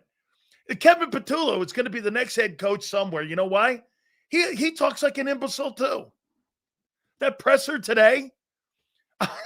Hey, when you ask a question, here's how you ask a question to Kevin Petula. Hey, Kevin, what do you make of not being able to have Jalen see the guys wide open in the end zone? Well, you take the leg of the three-legged grill, the bocce grill, you put it over here and you fucking get the screw and you screw it over here and you fucking go here. No. I'm talking about the guy wide open in the end zone. Oh, that. Yeah, well, you know, I dropped the meat on the floor. I had to go back in. I had to get another screwdriver. No, I want to know why he missed the fucking throw. Next question. Okay. Dude, honestly, it's like having a conversation with M. Reyes. After a while, you think you're talking to a 2-year-old. I mean, 2-year-olds make more sense than Kevin Patullo and Nick Sirianni. Yeah, look, before we get to Xander, here's the problem here. Look at this. $200 million bucks is what you pay for. You're 30th on offense. How you doing? Hold on, I got to take a sip here on that one. Whoa. Hey, Jeffrey, you want another enema? Here's another one. You're 29th in passing. Holy shit, you moved up 2 spots. Congratulations to you there. It's fucking classic. And you're 27th in third downs. That's what I'm paying for. Holy piss on a shingle. And then you look at the D, up 21st. Yeah, 15, 21. All right. And it's disintegrating in front of you because of that one number, third downs, 26. That's because that high-powered offense, known as the Kevin Patullo, M. Reyes high-powered offense, is now 30th total. How you doing? Woo, these are some tough lessons here. It's like going to a proctologist when you watch the Big Sil show. I got my boy Xander too, man. Poor John McMullen, man. I bet you John thinks he had a rectal exam every time now Big Z gets a hold of him, because Big Z's like, yeah, well, I'm one of those guys. Without further ado, and by the way, hit the like button, and also supers will be read at the end. Without further ado, oh, by the way, the benching of Jalen Hurts is the topic of conversation. Without further ado, my man, Big Z. What up, Big Sills? How you doing, brother? Don't seem very happy right now, Junior. Well, I'm happy as a clam, dude. I can't complain. I mean, it's a beautiful day. It's a beautiful day to be alive. The Birds are atop the NFC East, despite the forest fires around us. And here we are, another week, man. Another week. You got to look. They win the next 2 games. They're back on track. 6-2 going into the bye week. Yeah, I think it's Green Bay and Detroit, but if you want to go, Giants, those are the bigger litmus tests, absolutely. But you can restore a sense of, finding yourself a little bit in the next 2 games. Obviously, those games after the bye week are much bigger. Yeah. Okay. So you're going to go into this game against Minnesota getting yourself on track with Adoree Jackson and Keely Ringo and Jalix Hunt and Azeez Ojulari as your edges and corners? Oh, man. That doesn't sound good to me, so. It sounds like a practice squad roster to me. Yeah, it really does. It really does sound like a practice squad. I mean, it's that bad. By the way, I don't want to put out a black pill out there for people to take. But, Za'Darius Smith retired this week. And if anybody wants to run through the trades that Howie Roseman has made since he got a beer can to the face, it's not good. All right. I know that the draft looks good with Campbell and Makuba and even Ty getting a little bit more reps now. March 12th, they traded Kenny Pickett for Dorian Thompson-Robinson. He's off the team. March 12th, they also traded C.J. Gardner-Johnson for Kenyon Green. That was an awful trade. June 2nd, they traded Bryce Huff to the 49ers. I get it. It didn't work out, but I think he's up to 3 sacks already there. August 5th, they acquired Jacorian Bennett from the Raiders in exchange for Thomas Booker. He's on IR, never got a starting position, and Thomas Booker's having a good year with the Raiders. August 18th, they traded Harrison Bryant for John Mechie. John Mechie can barely field kicks and has caught, I think, a couple passes. And then August 25th, they traded for Fred Johnson, I actually kind of like the Fred Johnson. Me too. Yeah, that's good. So I'm just saying they haven't made any impactful trades. And then if you look at some of the signings, I mean, let's just go back and look at some of the signings. I got them all pulled up here. They signed Saquon Barkley after the Super Bowl. Was that smart? They didn't need to, but okay. They didn't need to. Zach Bond, good signing. Okay. Good signing there. They signed who else did they sign after that? They signed Cam Jurgens to a 4-year extension in April very good right now. After his back surgery. Tank Bigsby, that's right. It's another trade I left out. Sorry about that. They sent 2 draft picks for Tank Bigsby. So we're not trading good.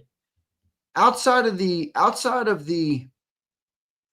signings of or the draft picks, Howie's not on his game right now. He's not. So, it's going to be interesting to see what they do here. But if you're going off of any of the recent trades where people thought, me included, where there were going to be contributions, it's not working out. So again, a lot of people think they're going to go and trade for an edge rusher. John thinks they're going to. They're probably going to because they're so depleted. I'm just not so sure it's going to be a good trade. No, it's not going to be. It's going to be what John says. It's going to be a Band-Aid trade. Well, I don't know. I mean, what do you think if they got a guy like a Bradley Chubb? They're taking a big swing. They would be taking a big swing with that. That's a big swing, or the Kid Johnson in New York. That'd be a big swing because that Kid Johnson was a high draft pick. Yeah. So, I mean. Yeah, we'll see. I'm just saying it's interesting to look at and say, okay, Howie's going to patch it up with a trade. Howie's not really operating right now at his – look, Howie overall is a great general manager. I think we can all agree to that. He's had a lot more good than bad in his career and has certainly been a major part of building the roster that won us a Super Bowl last year and the roster we have today. I think you're going too micro here. Too micro in what way? Okay. He is a great GM. But the number one thing that we were saying in the offseason was they mortgaged 25. Well, I told you you're going to win another Super Bowl in the next 3 years.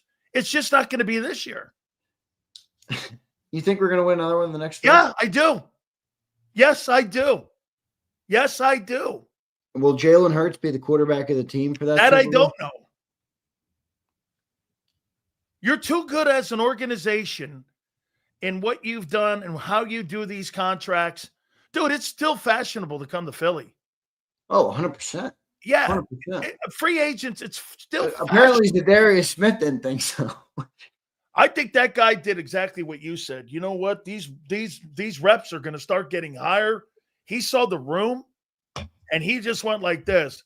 Dude, if these guys think I'm going to play 75% of the reps, I don't have that in me right now. I can't do it. I think that had a lot more to do with him physically than anything else with him going out there. Yeah, it's one thing to play 20 reps a game. Yeah. And make an impact. It's another thing. He came in wanting to have a victory parade out the door in the NFL. That's what he wanted.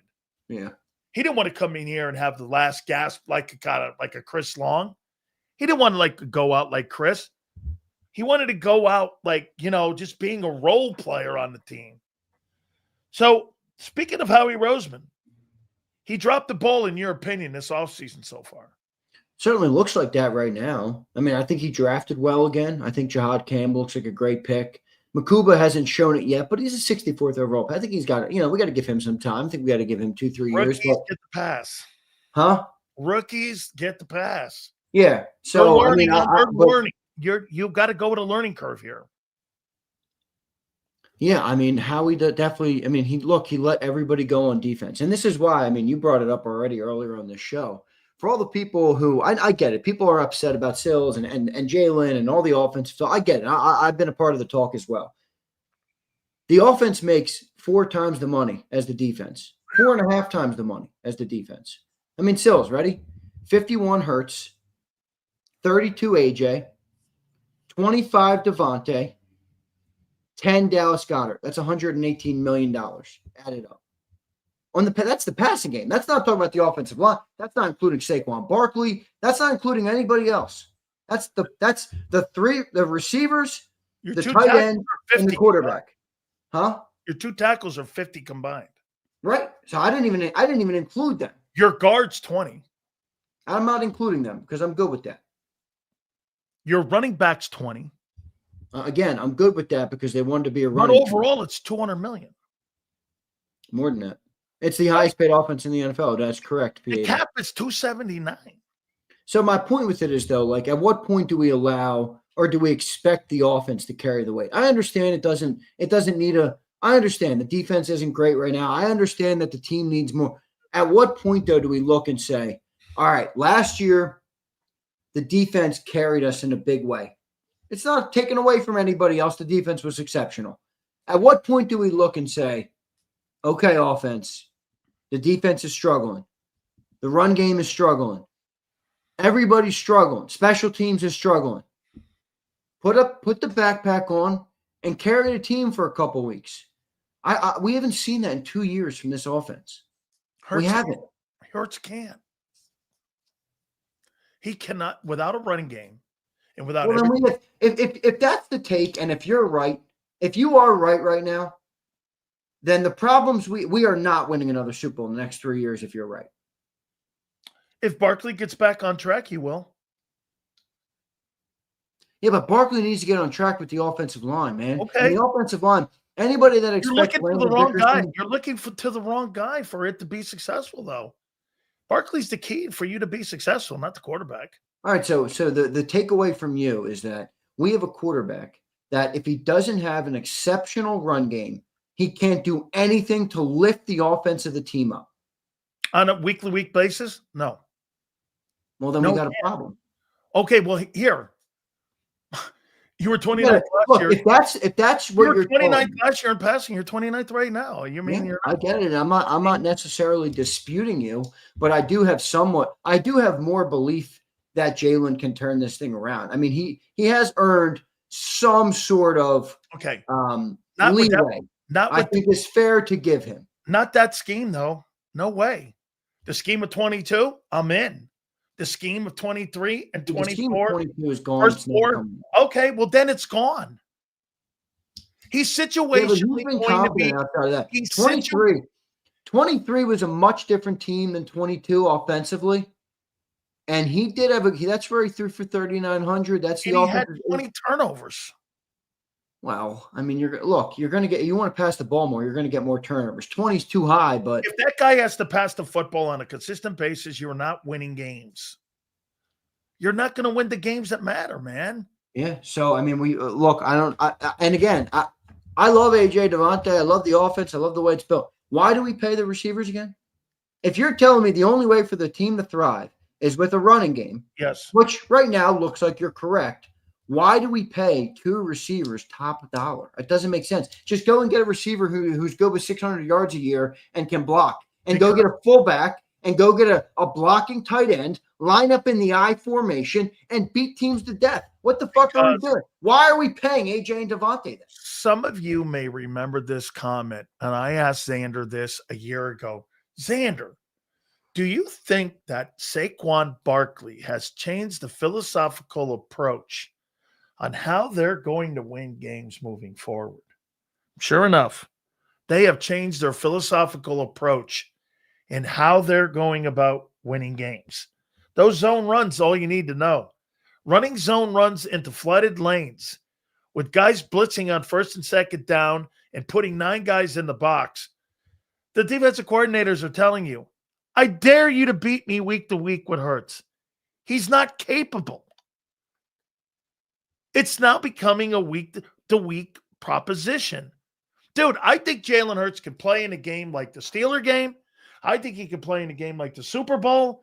I think when things go like I think situationally, Jalen Hurts can come up with a big passing game. Week to week, never happened. Nick Saban knew that. Yeah. Believe me, I was telling that story this morning. I was at the bar at the University of Alabama when that place erupted after halftime when Tua Tagovailoa walked out on the field. Look, it is what it is. I mean, I do believe that Jalen is capable of more than what he's showing. But if you are right, and right now, look, why don't the coaches coach him that way? It's a little bit of a tough hill to stand on for people, man. I mean, look, I get people love Jalen Hurts, but the tape is the tape. And the production is the production, and the offense, his number one wide receiver has complained almost every week for the last 2 years. This was a problem last year. And now Devontae is. Here's Money Mitch, and I agree with this comment. He says, Z, you can't forget AJ Devontae are superstar playmakers outside of being wide receivers. Okay, Money Mitch, do you see them being used like superstars? I mean, seriously, honest question. I agree with you, Money. I think they're more than just – I think they are dudes that you can build an offense around and an organization around as staples and as centerpieces. Okay. Well, if all of what you're thinking and feeling about Jalen Hurts that he's capable of more. Why do you have more faith in him than the coaching staff does? It's a good question. It's a good question. I mean, I have faith in him from a sense of I know he's capable of more. But I mean, look, at the end of the day, he's struggling right now. He's struggling with what the defenses are showing him, which is why you can't just bring back 22. Like, I know people like dream of, at Jalen in the MVP conversation. 22, that offense, it's not going to work in today's NFL. They have already adjusted the way the officials are calling the illegal man downfield penalties. We had a couple of them last week. It's not, you can't just resurrect that offense. That thing is done.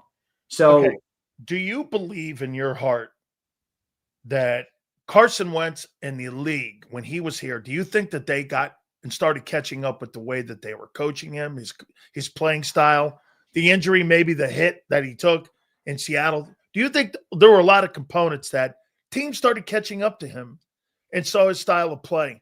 Well, why wouldn't that same philosophy work for Jalen? He's not oblivious to that same thing. What did Tom Brady say every single year that he was playing in the NFL? He had to evolve every fucking year to stay in the league. Every year, I needed to have evolving. Hey, do you think and the Eagles aren't putting Jalen in the position? Do you think there's any coincidence that Drake May's developing into a fucking superstar player, and the coordinator he has there is Josh McDaniels, and the same coordinator that Brady had in New England was Josh McDaniels? Do you think there's any coincidence to that? Drake May looks like an MVP candidate. Drake May looks really good. To be fair, I knew Drake May was going to be good out of college. How about the big Bills take? I got that going to the playoffs this year. Yeah, you did. That's true. Somebody in here just said something that I wanted to pull up. So Montero says the players have more credibility than the coaching staff. All right, Montero, let's go another layer here. And I don't disagree with you. But Jalen Hurts sat at the podium and said this. The offense is going to look, and I quote, the offense is going to look how Jalen Hurts wants it to look. So are you holding Jalen accountable for any of that? Or are you just, if he's more credible, and that's what he said, why are you saying it's all the coach's problems the way the offense looks? Jalen literally told you it looks how I want it to look. It's going to look how I want it to look. He literally used his own name. This is really tough for Eagle fans. Well, because we're between a rock and a hard place. I mean, we have a player who brought us, unprecedented levels of success, or at least was a part of a massive, level of success that we've had in this city that we really haven't experienced. I mean, you won in 17, but it was a much different win. It was a much different win than what we got last year. It was a backup quarterback. Wentz played half the season. He was an MVP candidate. You had the agony of the heartbreak of watching him walk off the field in LA where he was done for the year. We all thought at some point, whether you can believe it or not, every Eagle fan at one point in time said, fuck, we're fucked. I thought he was going to win it. Maybe we were. That was a way different year. This year last year we had a team that was together from start to finish, domination, top to bottom, Super Bowl parade down Broad Street. It was a different feeling. So you're stuck with that, and then also watching an offense that, again, is the 30th offense in pro football. Last year was the 31st ranked passing offense. This year, right now, through 6 games, it is the 30th ranked offense in pro football. There's 2 teams behind us, the Bengals and the Titans. Okay. You're looking at all 22. You're looking at the tape. Players running open all over the field. So, Saquon can't run. Offensive line is struggling. What do you do when that happens, Sills? You got to pass the ball to your $55 million of receivers. Okay, so after I heard this comment on a local radio station in Philadelphia this morning, I text Jeremy Fowler, and I wanted to get clarification on this. He just texted me back. You talk to coaches, executives, and scouts around the league, and they don't look at Hurts as a top-tier passer. They say they had to run the ball a gazillion times to sort of mask Jalen Hurts and his ability. That's not a knock on him. It's just the limitations that he has in the pocket. Everybody is now using my word and phrasing of limitations. He's limited, man. People don't want to face the fact he's a limited player. Dude, He's limited. Purdy's limited. There's quarterback is somewhat limited. I mean, absolutely. Which you don't, but in today's NFL, it's more accentuated. Why? What you just said, the spending of the money at the premium positions. You're not getting your value for them. Sure. all right, I'm going to play the clip real quick of Jalen Hurts saying that because somebody said, when did he say that? I will show everybody when Jalen Hurts said that because it's very important to look at things like this because everybody acts like this doesn't exist. I know. They don't want to hear it. Can you hear it? Yeah. Kind of my game, and I think that's something that people have to accept that, it's going to look how Jalen Hurts wants it to look, but he's going to win. It's going to look how Jalen Hurts wants it to look. That's kind of my game. People have to accept that. That's Jalen Hurts saying that. It's not me. It's not Sileo. It's not Nick. It's not Patullo. It's not anybody in the chat. It's from the horse's mouth. It's from Jalen Hurts' mouth. So if he says that and the offense looks like shit, do we never get – I mean, look, I get it. I don't think he's the only problem. I really don't. I think the coaches aren't doing a good job. I think there's a lot of different things at play here. But I do think Jalen Hurts has to take some more responsibility than people are giving him. I mean, come on. That is what he said. You guys just heard it. Can I tell you the 3 problems you have on your team? Howie, Hurts, and Nick. Yeah, Nick's over his head. Here's why. Howie, telling people that, again, he mortgaged 25. He did not bring one guy in that's decent when it came outside the draft on retooling the defensive football team. Did you hear that thing today too? Vic's sitting in his meeting. He goes, Howie walks in and goes, hey, Za'Darius Smith has retired. I thought that was Nick's job. Well, I who mean, does fucking Vic work for? Well, I mean, Howie or Nick? I've never seen the general manager in my entire life walk into a Jimmy Johnson's fucking meeting and go, hey, excuse me, coach, I want to talk to your coordinator. I've never fucking heard that. Yeah, but dude, who did Za'Darius Smith's agent call to let them know he was retiring? He called Howie. Howie's job is to tell the head coach. The head coach works for the defensive coordinator works for the head coach, I thought. It's a different setup in Philly. Okay. There's your problem, too. That's always been a problem. But at the end of the day, they've had the disconnect. So. Okay. So, Howie, I mean, how many times did I hear the word, how about that fucking one time when Vic goes like this? Yeah, Dory Jackson, I hadn't really watched a lot of tape on him. I didn't know. There he was. Okay. So you change pieces in and out of Vic's fucking defense without telling the head coach or the fucking coordinator? Vic's doing the best job he could possibly do in this system. I'm not saying I'm okay with these numbers, by the way, defensively. It's the offense that's dragging them down. They're bleeding your defense to death again like Chip is what's happening. Well, they definitely are bleeding. We lead the league in 3 and outs. I mean, come on. We're bleeding. And that's why you're 3 and outs. You're 26th and 3 and outs on defense. Yeah. Here's the thing with Hurts. Hurts' limitations are not being covered up this year. When you cover him back up, he'll be good again. Well, I think in a way the defenses have figured out in a way how to play him this year. They sure do. They put all them guys on the line of scrimmage. Yep. Struggles with that. Sim pressure, and then they just drop back into zone coverages. And look, when you have zone coverages, Sills, you know how basic that is? Honestly, I don't. I mean, if you're telling me that that's as basic as it gets in the NFL level, I mean, I know it exists, obviously. I know the different things defenses do, but, I mean, does that not fool other quarterbacks? Are you telling me Jalen Hurts is the only guy that struggles with that? So if you put 9 guys on the line of scrimmage and Brady's quarterbacking and he's got Gronk sitting at the line of scrimmage. Oh, well, don't use Brady. Brady's the greatest quarterback to ever grace the planet. Let's use a different example. Jackson Dart. Oh, gosh. Oh, gosh. Maybe I should have let him use Brady.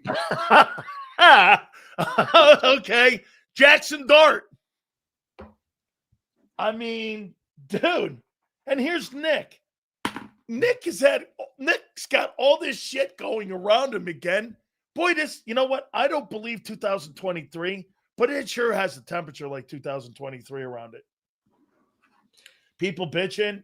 Yeah, did you hear they asked Nick that today on the WIP show? He said, "How do you think it's why? How do you know it's not 23?" They asked, and then he said, "Well, why do you think it's not? How do you know it's not 24?" Good answer. Yeah, I was good with it. I was. Team's got a lot of shit to fix. They got way too much talent to be playing like this, specifically the offense. We can talk about defense all we want. We can talk about the blowtorch. We can talk about everything. The offense is the 30th ranked offense in pro football. The defense is not the 30th ranked defense in pro football. Okay? The offense is the 30th ranked offense. They lead the league in 3 and outs. They are struggling to move the ball consistently. They are struggling to do basic things on offense. They are struggling to get Devontae Smith and A.J. Brown involved. They can't run block. They're struggling in every area. Offense has to be better. Put it on Jalen. Put it on Patullo. Put it on Nick. I don't really give a shit. Put it on somebody. It's got to be better, or the team is not going anywhere this year. Okay. Bringing a shrink. That is unbelievable commentary right there. Hey, okay. So here's CBS.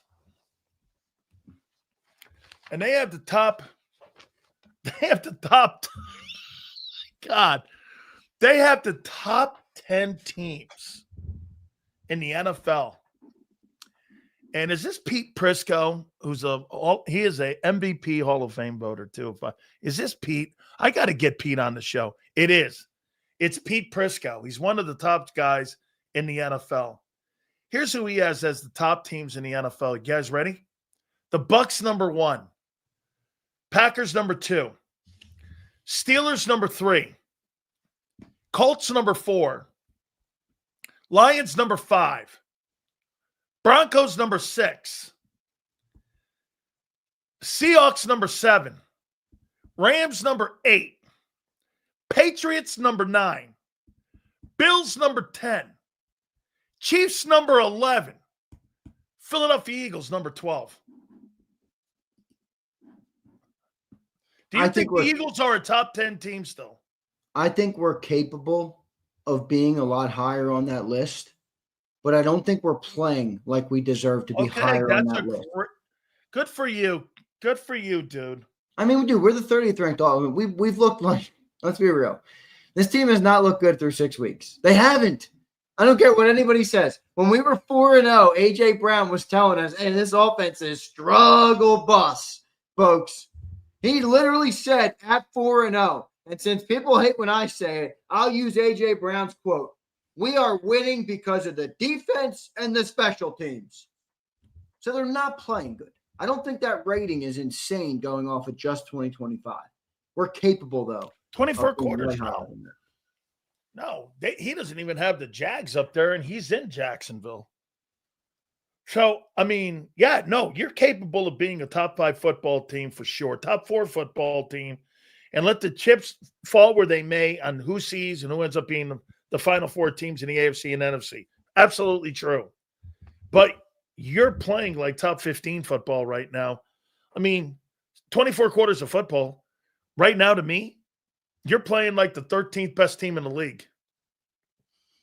Yeah, I mean, I don't think that's correct. I don't think you're far off. I mean, we're 4-2. How many 4-2 teams are there right now? There's like 8 4-2 teams. Oh, there's a ton of them.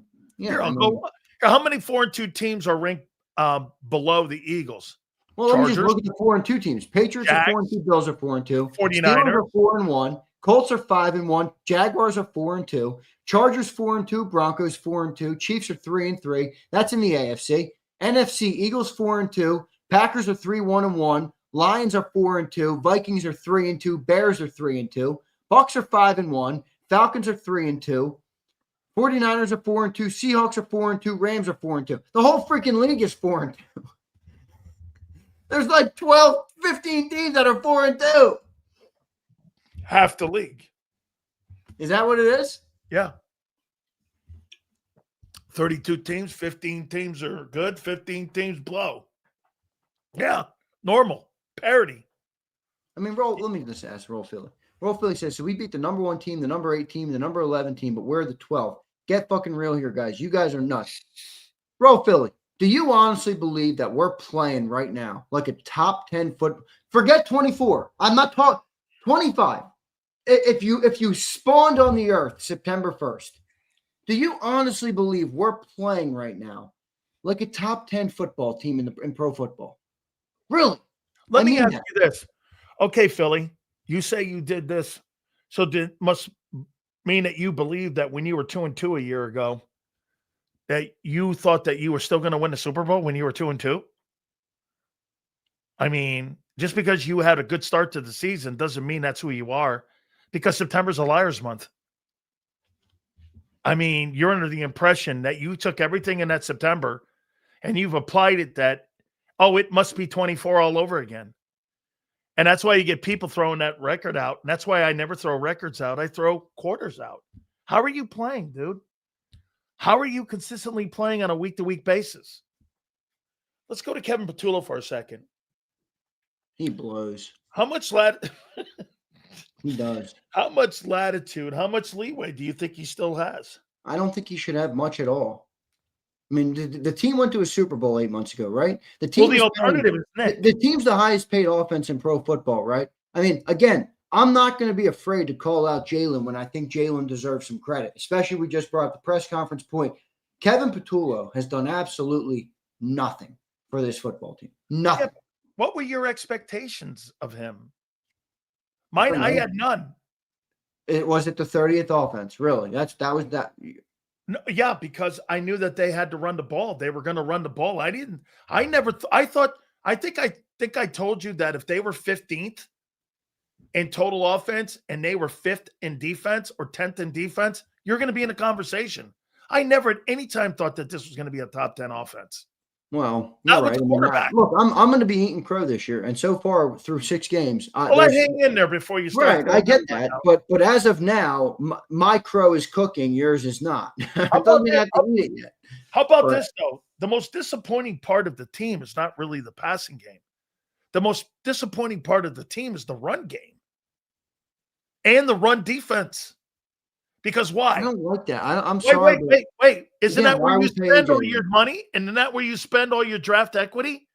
Your 2 defensive tackles? Are you telling me then, so the only way that we succeed paying A.J. Brown and Devontae Smith is if we have a great run game? Yeah.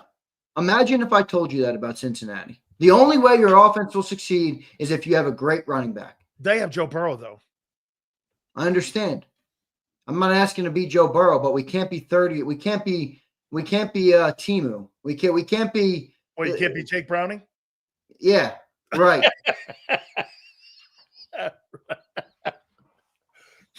Okay. Right. I mean, I don't think that's great. By the way, Jake Browning is the backup quarterback. If you're right, or if we just take what you said and apply it, I don't hate it. But why do we pay AJ and Devontae? Why? It doesn't even make sense. We let everybody walk on defense because we pay those guys. Yes. And now the only way to win is if we have everything next to those guys? Oh, you're starting to broach on something now. When you do what you're saying now, you know what that is? That makes the A.J. Brown trade real. Because if you are follow me here. If you're starting to say this, why are we paying this? Why are we paying this? Why are we paying this? Hey, dude, you keep asking the question when no answer's coming back. The owner's going to start asking the fucking questions. If we can't get the goddamn ball to the guy and we can't fucking get the guys involved in the pass game, why are we paying them? Makes no sense. Yes, it does. The quarterback is limited. That's the hard convo. You know, Howard Eskin, I think, was kind of sarcastically throwing the Tanner thing out there. But in a way, I don't know if he was sarcastic. Hold on. By the way, this is a layered conversation. Okay. What you're about to talk, I want to prepare people for this. Okay. We're not up here saying bench the Super Bowl MVP. There's a layered conversation when you look at skill sets and you say the offense is struggling right now. They're the 30th ranked offense, are struggling to move the ball. Jalen's skill set is this. Tanner's skill set is this. It's okay to say, I wonder what that skill set would look like or how it would mitigate the problems that we have right now offensively. That's not insane to say.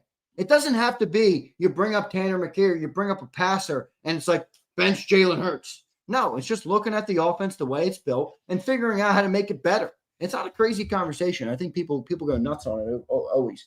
Now, Howard pretty explicitly said Tanner should be playing, so that was a little different. How about this? What's Nick's skill set as a coach? Nick, see, he is losing that. Does he have a skill set? I think he does.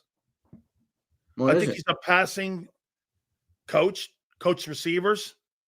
By the way, this guy's forte is being a wide receiver coach. How do you think those wide receivers are being coached right now? No. They're All right, complaining man. every week.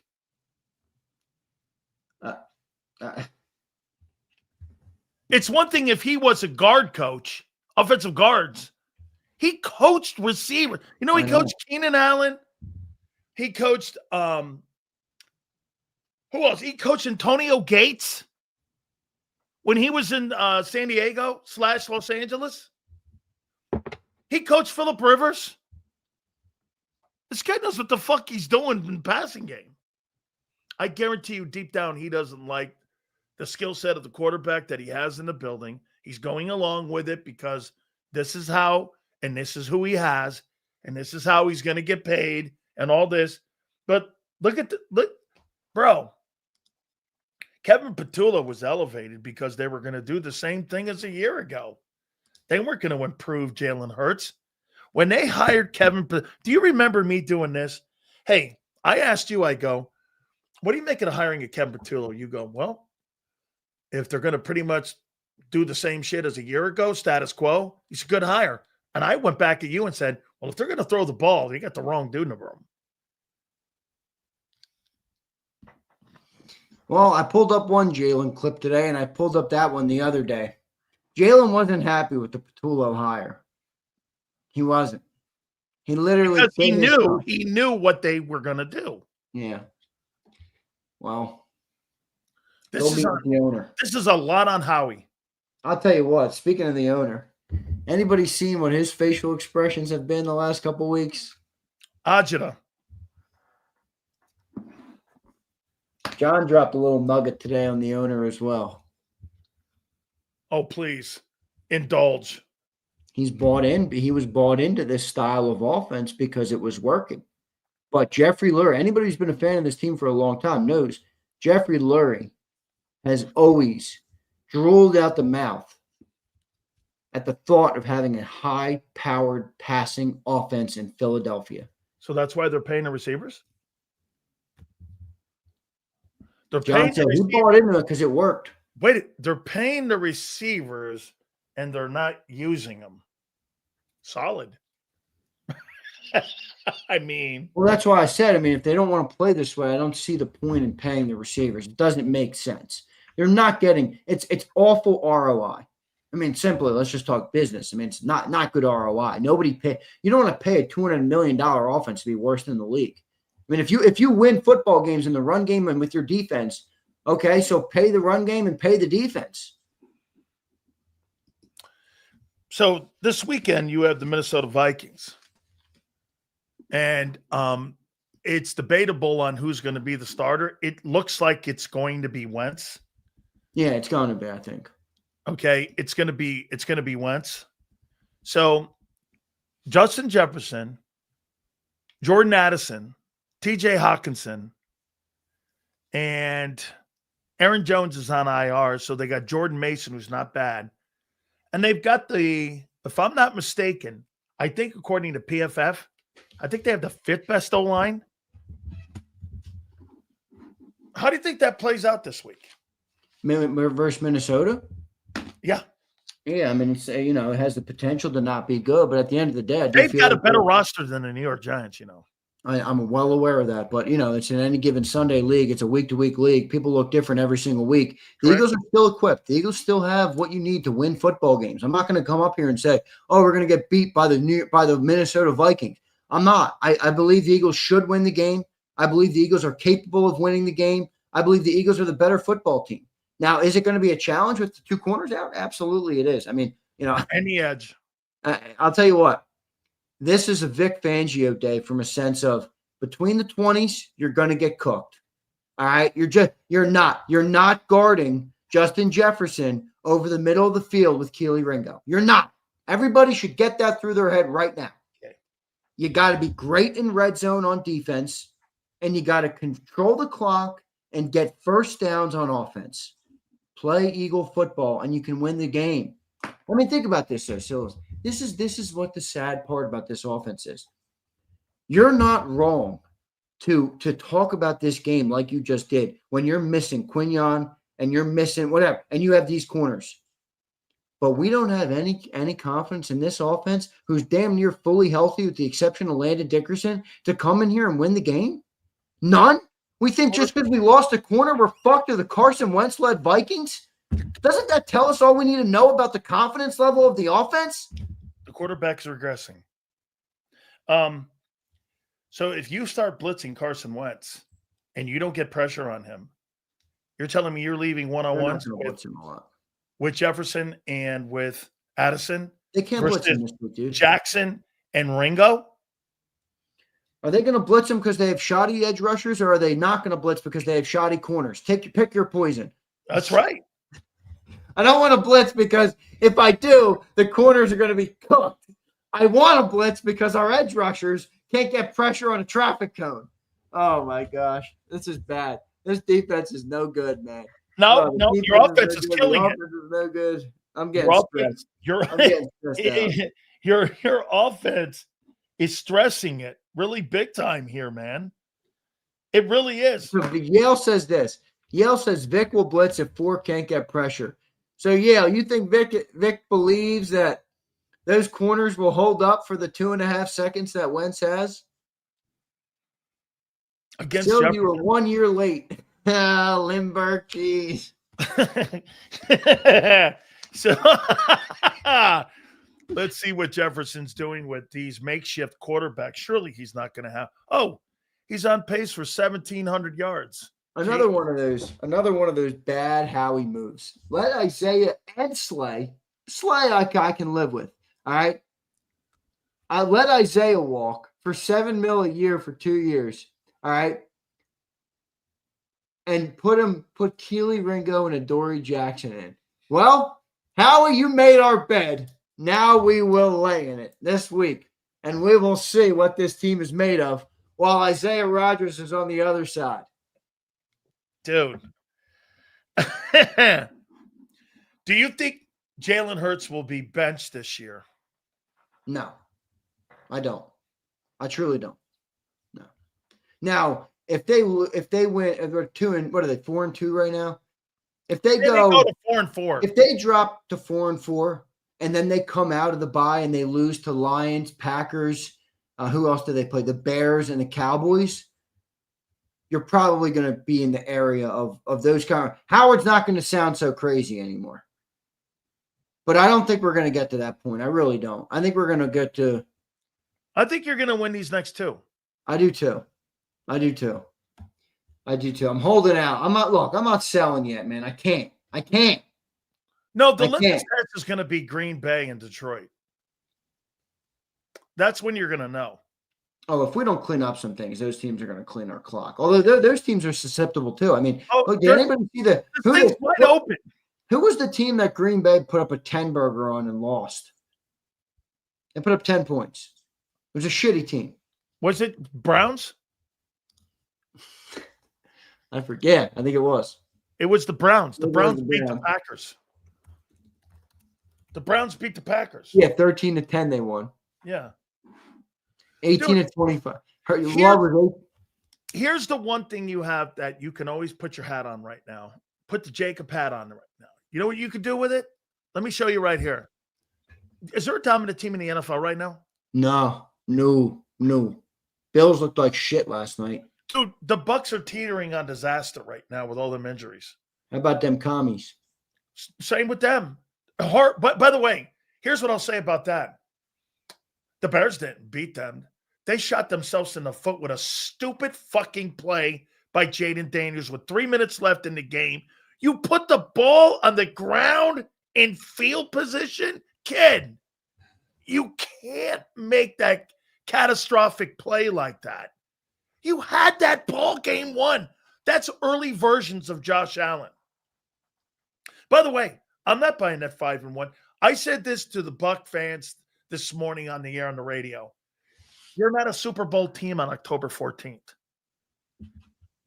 You may be a Super Bowl team later when you get Mike Evans back, you get Mbuka back, you get Bucky Irvin back, you get Luke Gedeke back. You're building equity up right now. So the wins you're doing now, I'm not buying them. They beat a 49er team that was hurt more than them.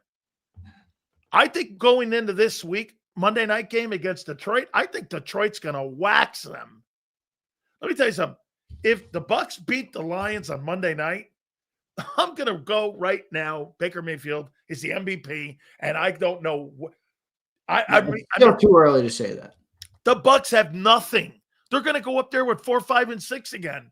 Evans ain't playing, so I'm not buying that 5-1 rank. The team. If I had to pick a team right now, that was probably the best. Here, I wrote down mine. Here they are. That was CBS's. Here were my teams.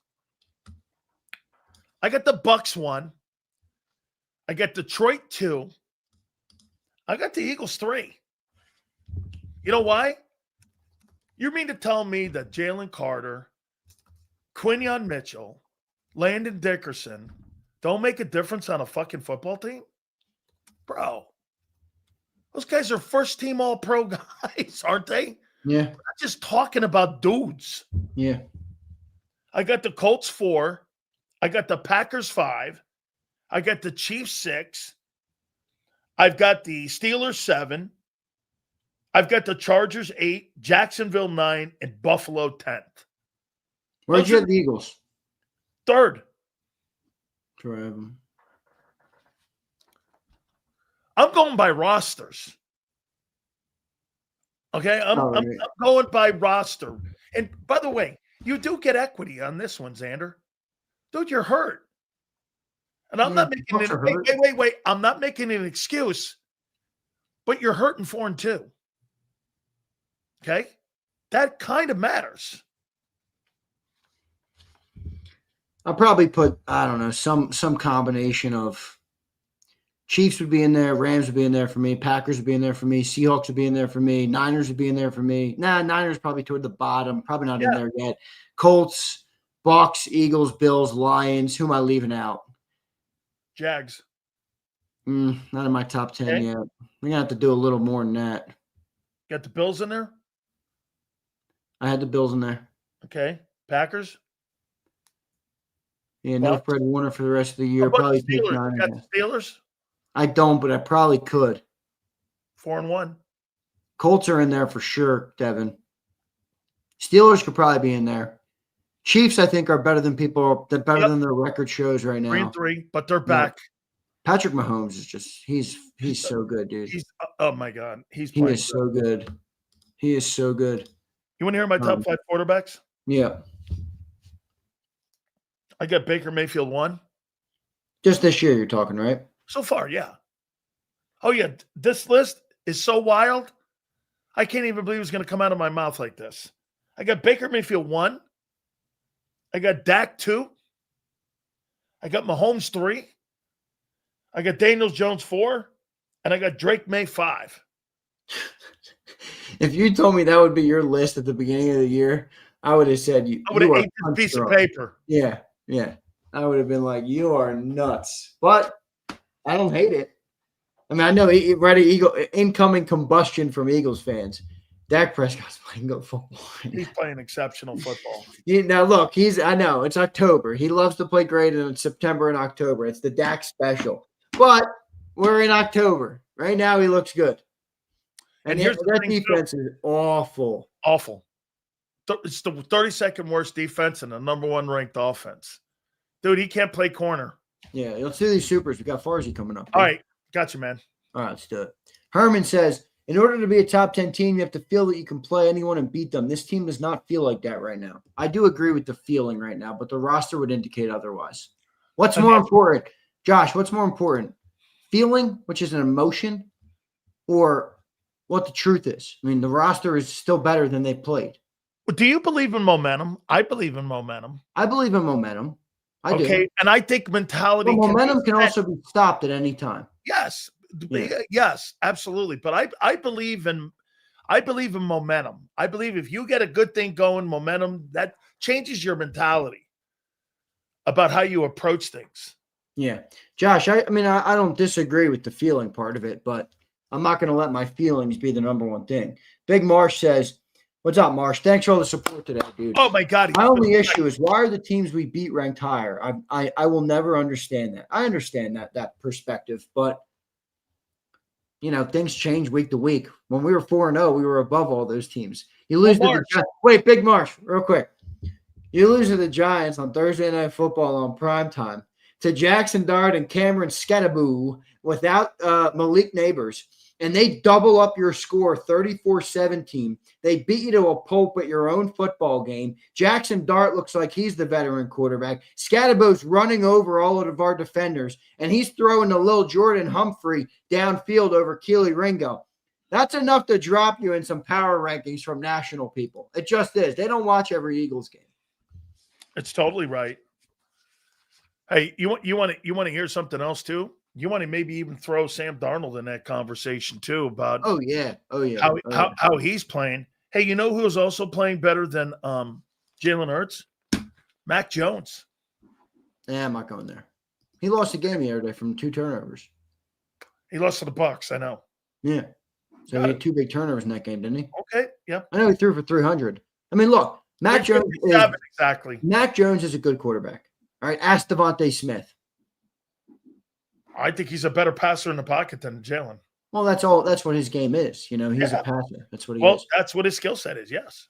B. Pumper says, fellas, this offense is utterly dreadful under Hurts. What's wrong with seeing what Tanner has? We're the 30th in every offensive stat. Come on, man. No, but he's not wrong about this is where I think people get crazy where they're like you can analyze the team and say, would this skill set work better for what our problems are right now? It doesn't mean you want to make the change or they're going to make a change. It's just sports talk. It's speculation. It's thought process, you know? But if the running game's not going and you're talking about the wide receivers and the offensive line being what it is and you need a passing quarterback, the guy in there playing right now is not the right guy. Is that fair to say? Based on the way you laid it out earlier, yeah, it's fair to say. Just Incredible says the house is burning down over 2 games. Calm down. I don't think anybody said that. But I'm talking about 24 quarters of football. We were supposed to be in the golden age. Does this look like the golden age? We're the 30th offense in pro football. Yeah, it is the golden age because you're 4-2 right now, and you're winning and still struggling. Here's the issue, fellas. This generation of Eagles fans are full of fanboys. Probably the same WIP Cuckleberries who held the standing ovation for Pump, we do. The sports fandom is different in this city now than it once was. There's no doubt about that. Absolutely. Let's go to another one here. Abe says, Kellen managed 10-plus minutes of possession versus Steelers to win. Well, are you talking about that game last year? Yeah. Oh, no, you're talking about he's not talking about this year, is he? He's talking about it's 10 minutes Giants possession versus the Steelers to win. No, he's talking about the Giants. He's talking about last year. Last year. I don't know how that applies. JD3 said, do y'all feel like Nick has got a fair chance to show his strengths as a head coach? On one hand, I say yes because $250 million offense. On the other hand, he's had to build an offense for a limited quarterback every season. Does Jalen hold Nick back? Well, Nick is a passing coordinator. 83 just hit us with an hour say. That's an hour conversation right there. Nick is a passing coordinator. By the way, how do you think Farzi's going to respond that Howard Eskin yesterday said that Tanner McKee should be starting? I don't think Farzi's taking that bait. I've known Farzi. I've seen Farzi do a lot of content. I don't think he's taking that bait. Steve says, Are you guys blind? Even I can see McKee is better. Holy moly. Holy moly. Squeak says the O-line has to pass protect 15 minutes before Hurts throws. Is that part of the reason the O-line is injured from holding up them blocks? Well, we talked about this morning. Yeah, but Jalen I think that's got a lot to do with 2024, the run game. Jalen is 5th slowest in the league right now. Time to throw, though. Who said he was good in the pocket? Making the guy sound like he's Joe Burrow back there. He's not. Yeah, that's all of them. All right, Sills, good stuff, man. Hey, so you think so that thing's done like over 300,000 views on all the platforms. On every platform it blew up. Instagram, Facebook, Twitter, YouTube, everywhere. Howard said that Tanner McKee should be playing. I wonder there was one other thing, Sills, real quick. There was one other thing that Howard said in that clip. I'm surprised you didn't pick up on it. Tell me. When you're off the show today, go back and listen. I think you'll pick up on it. All right. Big Z, we'll catch you in the morning, my friend. Later, Big Sills. Appreciate it, brother. You got it, man. Make sure you hit the like button there. All right. Yeah, that clip's done over 350,000 views. Howard came on yesterday and said that the Eagles weren't the best team in the NFC any longer, that it's not the coordinator's fault. It's the quarterback's fault. Oh, we got some old school Philadelphia sports talk coming here because Mark Farzetta, I would love to know what and where he is on this with Jalen Hurts and the tough conversations we're about to have here. Without further ado, our boy, our friend, our paisan brother from another mother. He is Mark Farzetta. He joins us now. How you doing, Farzy? I was Howard S.'s producer in 2006, I think it was. That must have been 2006, 2007, about a year and a half. That was my gig. And if Howard got a caller about, like, I don't even know, like A.J. Feely replacing Donovan McNabb or anything like that, it would be you're dope, nitwit, something like that. And I can't help but think that would be the exact way he would handle it, if it was back in the day. If you think Tanner McKee should be a starting quarterback, congratulate, for the Eagles right now over Jalen Hurts, I want to welcome you into the world of football. This must be your first time here watching the game. It's a great sport. You're going to love to learn about this sport of football. And you obviously didn't watch last year. You obviously haven't watched Jalen Hurts' career. And I think Tanner McKee one day, but not now, will be a decent starting quarterback for another team some other time. But to think that he should be starting over Jalen Hurts, who admittedly is in a rough patch, that's absolutely bonkers. The offensive line is terrible. It's the Eagles' biggest problem. They have a first-time play calling offensive coordinator in Kevin Patullo. They have a running back that's coming off of 482 touches from last year, including the postseason. And this is all Jalen's fault. Hey, look, I have critiqued Jalen Hurts and the 6 sacks, for instance, just as an example, against the Broncos. 4 of them, they were actually on Jalen Hurts and not the offensive line, so there's been struggles in that department. But to think that Tanner McKee should be in over Jalen Hurts is absolutely clickbait, ludicrous nonsense. I cannot identify with that at all. It is moronic. Thank you very much. I was shocked he said that. I really was, because I'm in this boat here. Now, I've always said this about Hurts, and I've never wavered. I think he's limited in the pocket. I think that, when they have a great run game and he's an RPO guy, I think he's a special talent.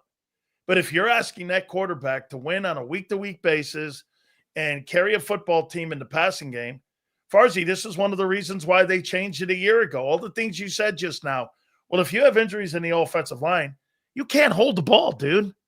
You're going to take sacks and take you out of field position, and that's kind of what he does. I mean, I was watching the overhead the other day. A.J. Brown is wide open. Now, I'll ask you this in fairness. On the interception? Yeah. Yeah. Okay, let me ask you this. If you don't have a dominant run game, do you believe Jalen Hurts can carry a football team on his back in the pocket to win football games and to potentially win a Super Bowl on a week-to-week basis. Do you think that's who that guy is? No, and nor do I want him to be, because he's pretty phenomenal when he gets outside the pocket. Okay, Like, then why aren't they coaching him that way? Well, again, first-time offensive coordinator. Everyone wants to look at Nick Sirianni like he has Kevin Patullo as his pretty new pet, okay?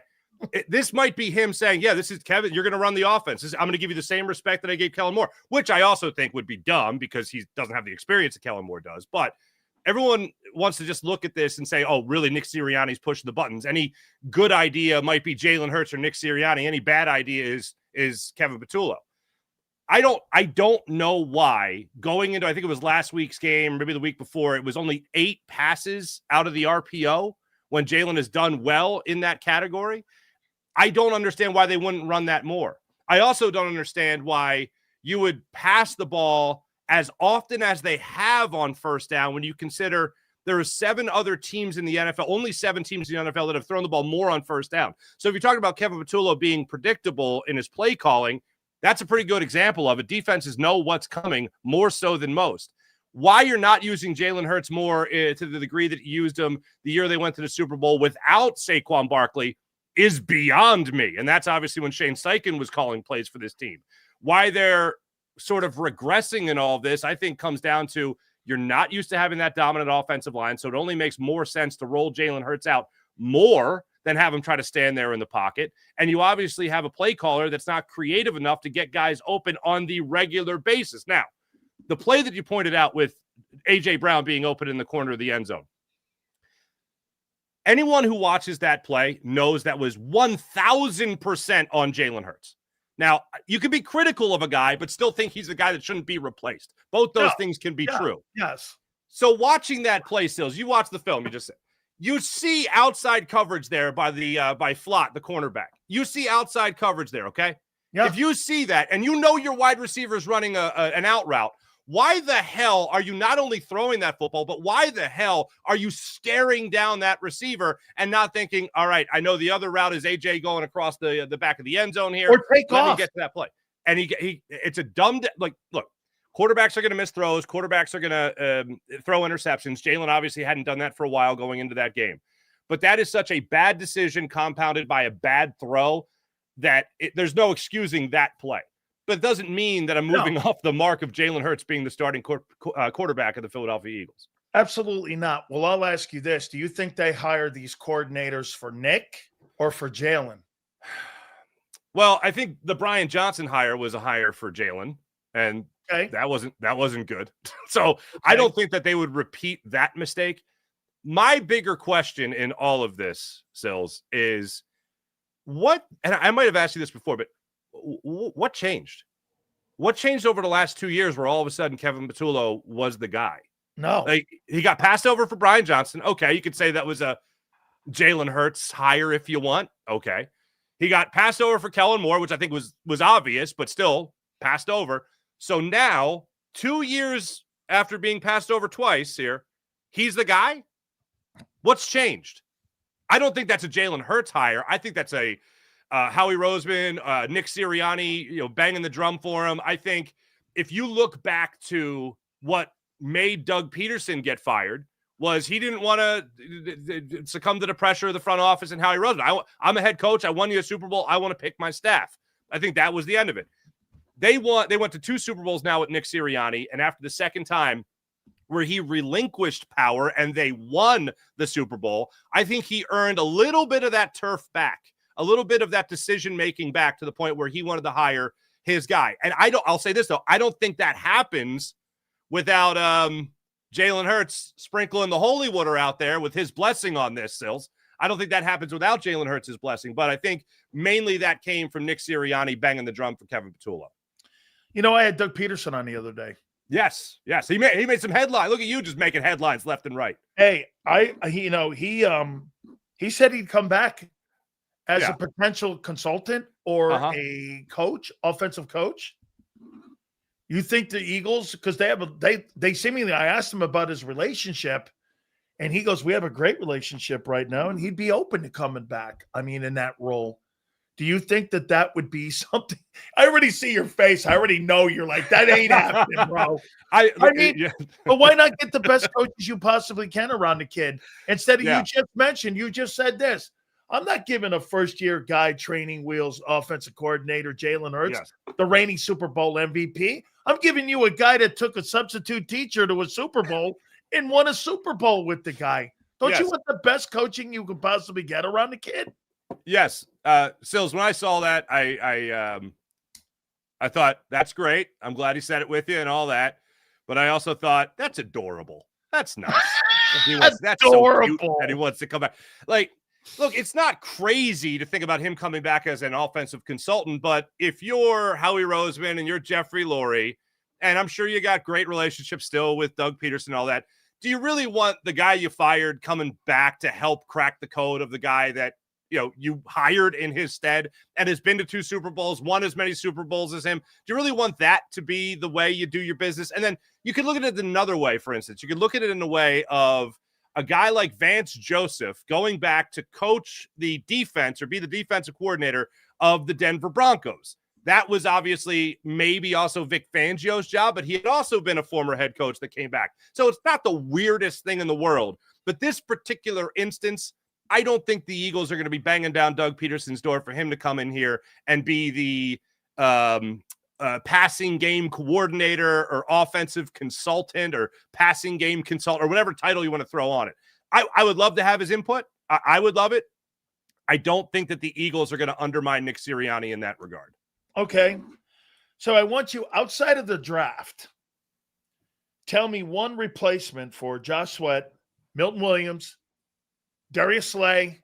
Impossible. Gardner Johnson. By the way, one thing about Gardner Johnson, I was told he was a pollutant to the locker room, and I don't know. Yeah. I'm hearing a lot of shit right now in the locker room going on. I mean, I thought that stuff was supposed to go away with Gardner Johnson. So no, terrible. Can you name me one guy that they brought in that was kind of like in the room? Because potentially this weekend, Farzy, your edge rushers are going to be Jalix Hunt, Aziza Ojalara, and it's going to be Keely Ringo and Adoree Nobody. Yeah. Going against Jordan Addison and Justin Jefferson. So I'm curious. I mean, help me out on Howie's accountability in this. Huge. His huge accountability. I actually talked about it this morning. That huge accountability. And people, 2 things we're not used to. Actually 3 things. 2 things. One is offensive line being banged up. 2, paying a running back and a linebacker. Maybe this is the fallout from that. And then 3, Howie Roseman's done a terrible job. Darius Slay to a position battle between Adoree Jackson and Keely Ringo? I don't think so. No way. Your defensive end position is terrible. Your edge rusher position, rather, is terrible. Jalix Hunt is taking the babiest of baby steps forward, if you want to call it that. Nolan Smith, obviously, has been banged up now on IR. That's not doing anything for you. Za'Darius Smith was here for a couple of weeks, and he's like, yeah, no thanks, deuces, I'm out. And he was actually playing 36% of your snaps in some games, 45 in some games at the edge rusher position. Azeez Ojulari just gets activated, and now you're talking about potentially, now I know the draft is off limits here, but Jahad Campbell being a guy to come in here and all of a sudden be the edge rusher in some snaps with Nakobe Dean coming back. Howie's done a terrible job. And the safety position, let's go back to CJ not being here anymore. Drew Makuba essentially won you a game with how he played against Kansas City Chiefs. Clutch play, right place, right time. Knack for being around the ball. Great. He was also around the ball against the Buccaneers before Baker Mayfield slinged it between him and Reed Blankenship for a 72-yard touchdown pass. The replacements have not done even close to a serviceable job, Sills, in replacing the guys that they were supposed to replace. I'm still waiting for them to replace Son Reddick, for crying out loud. Howie definitely has a lot of dirt on his hands, unfortunately, when it comes to the guys that he named as possible replacements not footing the bill. And to compound it, Milton Williams is playing like a first-team Pro Bowler up in New England. You've got Isaiah Rodgers, who you're going to see this weekend, who's the highest-graded corner in pro football right now. Mm-hmm. I mean, Josh Sweat, second in the NFL in sacks. Man, bro. And you let a 26-year-old defensive lineman that you developed, Milton Williams, like I said, walk out the freaking door. Yeah.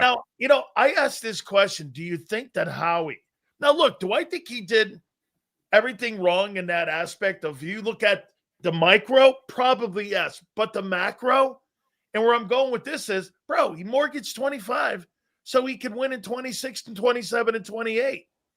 He's looking ahead. But because of them being so snowed about a year ago, what he did in the free agency and what he did in the draft, the Eagle fans gave him too much equity, don't you think? I mean, as you know, this year, the NFL is a week-to-week league, and it's a year-to-year thing. Man, you could be a dog in a year. Look at Wentz's career. It went like this to this. I mean, it was a high climb, and it was a cliff dive off the cliff. That's the NFL, though, dude. Yeah, the thing that I will default to, like similar to talking about Jalen Hurts, you can make mistakes. That nobody's perfect in this league, and to use a very condescending word that or phrase that Nick Sirianni has used a couple of times, hey, this isn't tennis. Okay, thanks. All right. Really? So, I mean, I understand that everyone's got a piece of this. A lot of people have a piece of this, but I have confidence that Jalen Hurts is going to bounce back and be a much better quarterback than what we have seen in the last couple of weeks, where he might actually play 3 quarters instead of just 2. And play well with consistency. You might see the same thing from Kevin Patullo.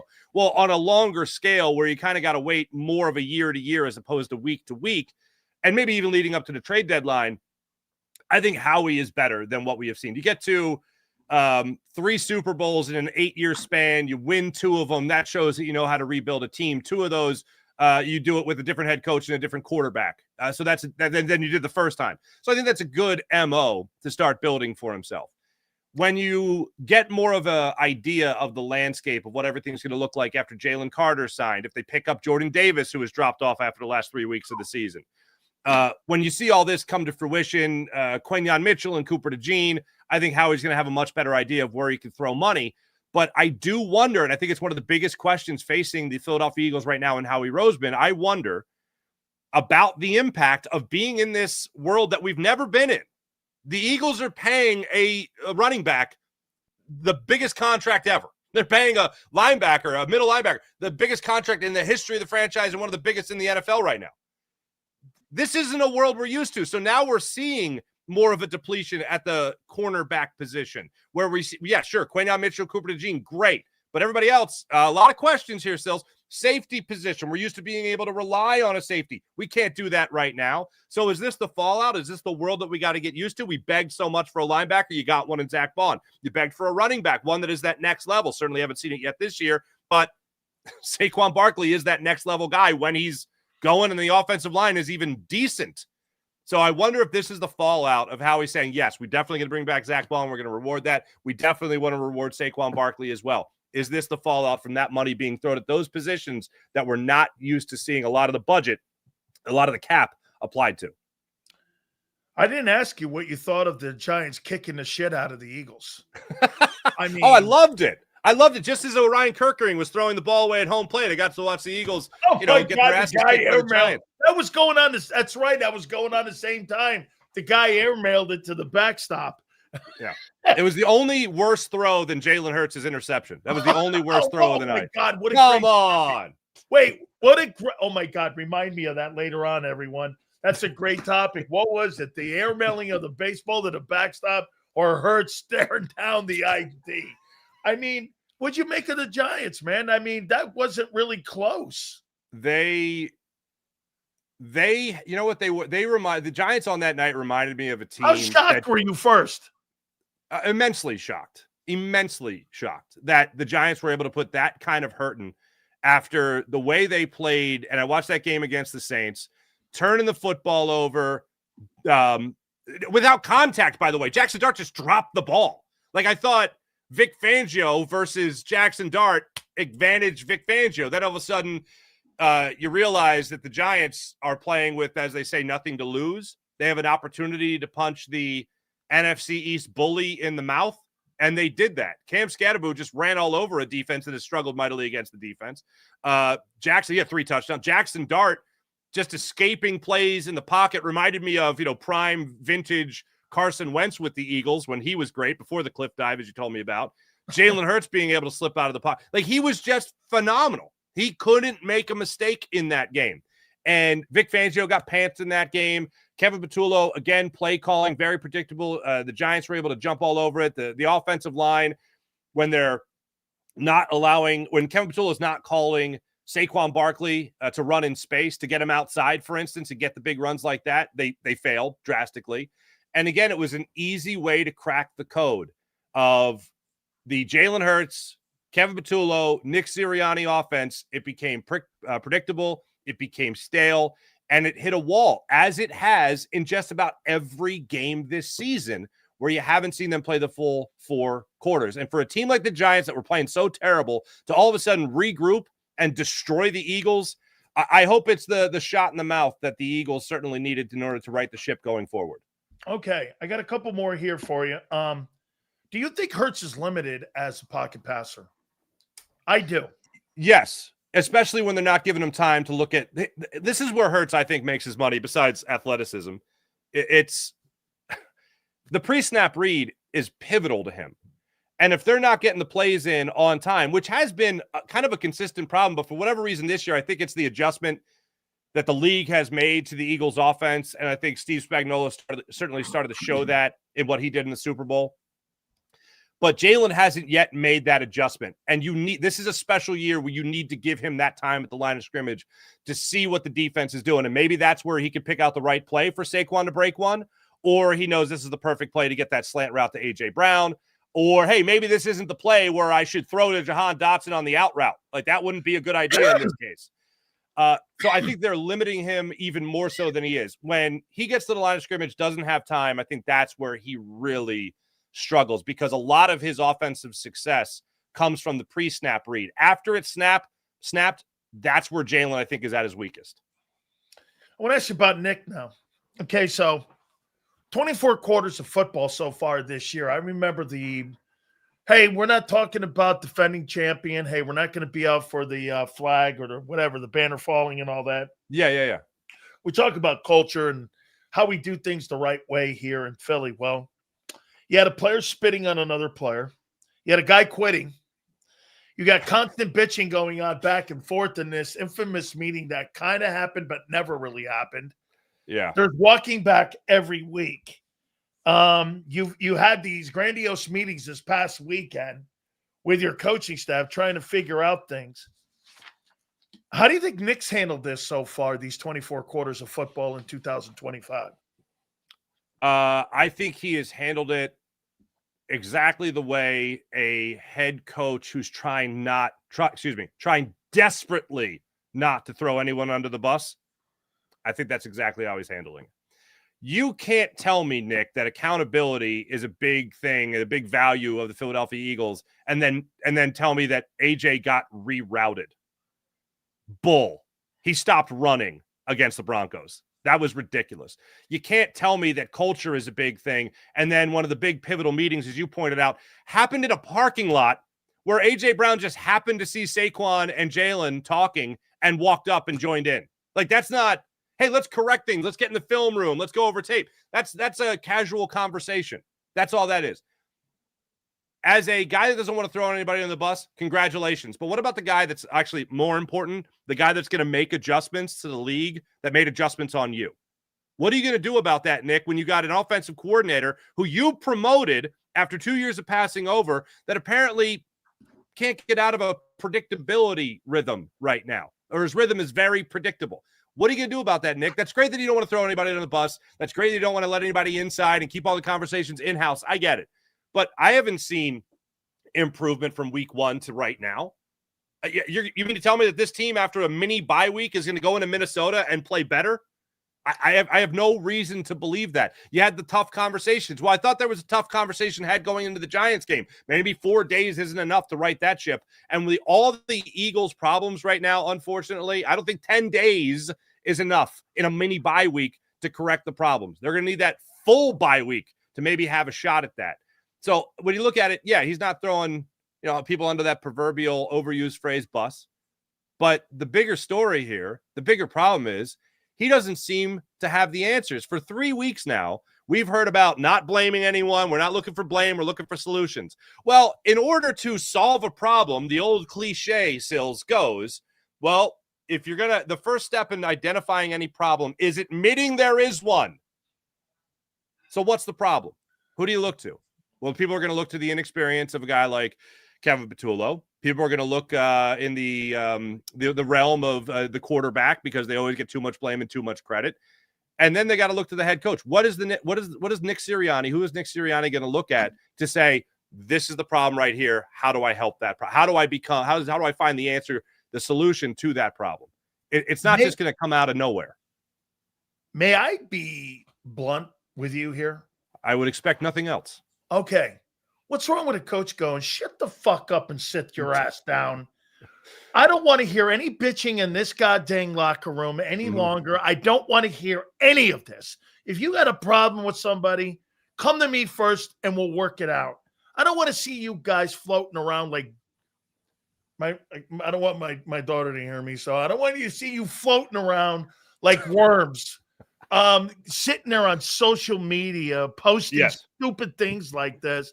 What's wrong with having hardcore conversations and making things stay in-house so that you don't have to have people like Bob Lang put these walkbacks on there? So people have to walk back things every week and it makes your players look like idiots. I mean, what's so wrong with that? How come these people can't? I mean, look, I love Mike Tomlin. This guy puts people on blast. Sit down, shut up. It's bigger than you. Why can't we go there? I don't know, but I'll tell you this with Nick Sirianni, he is probably the weirdest coach I've experienced in Philadelphia in 20 years in the Philadelphia media now. Like, I don't get the flower power speech that worked. What? Yelling at fans, saying you called a defense when Vic Fangio is your defense. What? Like, there's just things that he does that just don't make any sense. But for whatever reason, the locker room loves him. Let's go back to A.J. Brown in Seattle. They have that quote-unquote miscommunication at the end of the game. Do you remember this? It was right after it was that week A.J. stopped icing out the media. And if you remember, Nick Sirianni took that on the chin and said, that was on me. That was my mistake, all that stuff. And A.J., after he stopped icing out the media, he came out with the statement like, I love Nick. Nick's great. Nick takes responsibility for us, and he takes the blame when it was really on us. At the end of that game, it was me and Jalen improvising. And I first thought, wow, what a beautiful time. I remember when you guys used to improvise. That was fun. And then I thought about that's why this locker room loves him. It's a very similar Andy Reid thing of it's always on me. I got to do a better job, blah, blah, blah, blah, blah, without ever outing anybody else. But I'll tell you the thing that really pissed me off was after this game against the Giants, he got asked about adjustments in the game and adjustments to the defense in the second half and what they're doing throughout a game. And are you making the right or the correct adjustments, in-game adjustments that you need to do to win? And his answer to that, the short form was, yeah. And it wasn't like acknowledging the question, yeah. It was answering in the affirmative. I don't know who the hell you're trying to sell a bucket of crap to. Yeah. But everyone watching these games realizes that there's some point where the defensive coordinator, Todd Bowles, a perfect example, says, okay, code cracked. Let's do this. And that's it. And Kevin Patullo, by the way, admits to it.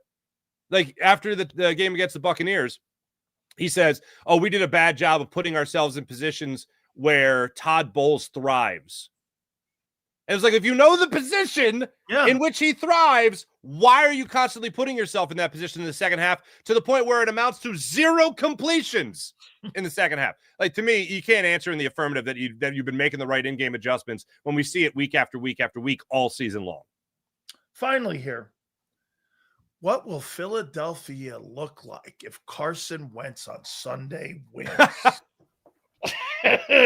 Farz, how will that look if Carson Wentz pulls this upset off and wins this ball game against the Eagles? There'll be a lot of drinking. There'll be heavy drinking. Maybe things worse.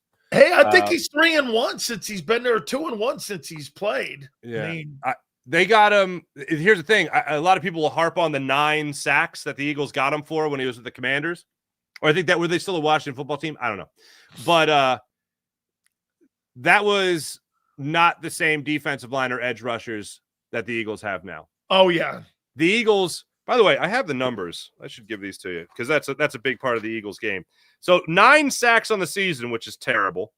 They have no edge rusher even ranked in the top 20, I believe it is. Oh, it's the worst room in the league.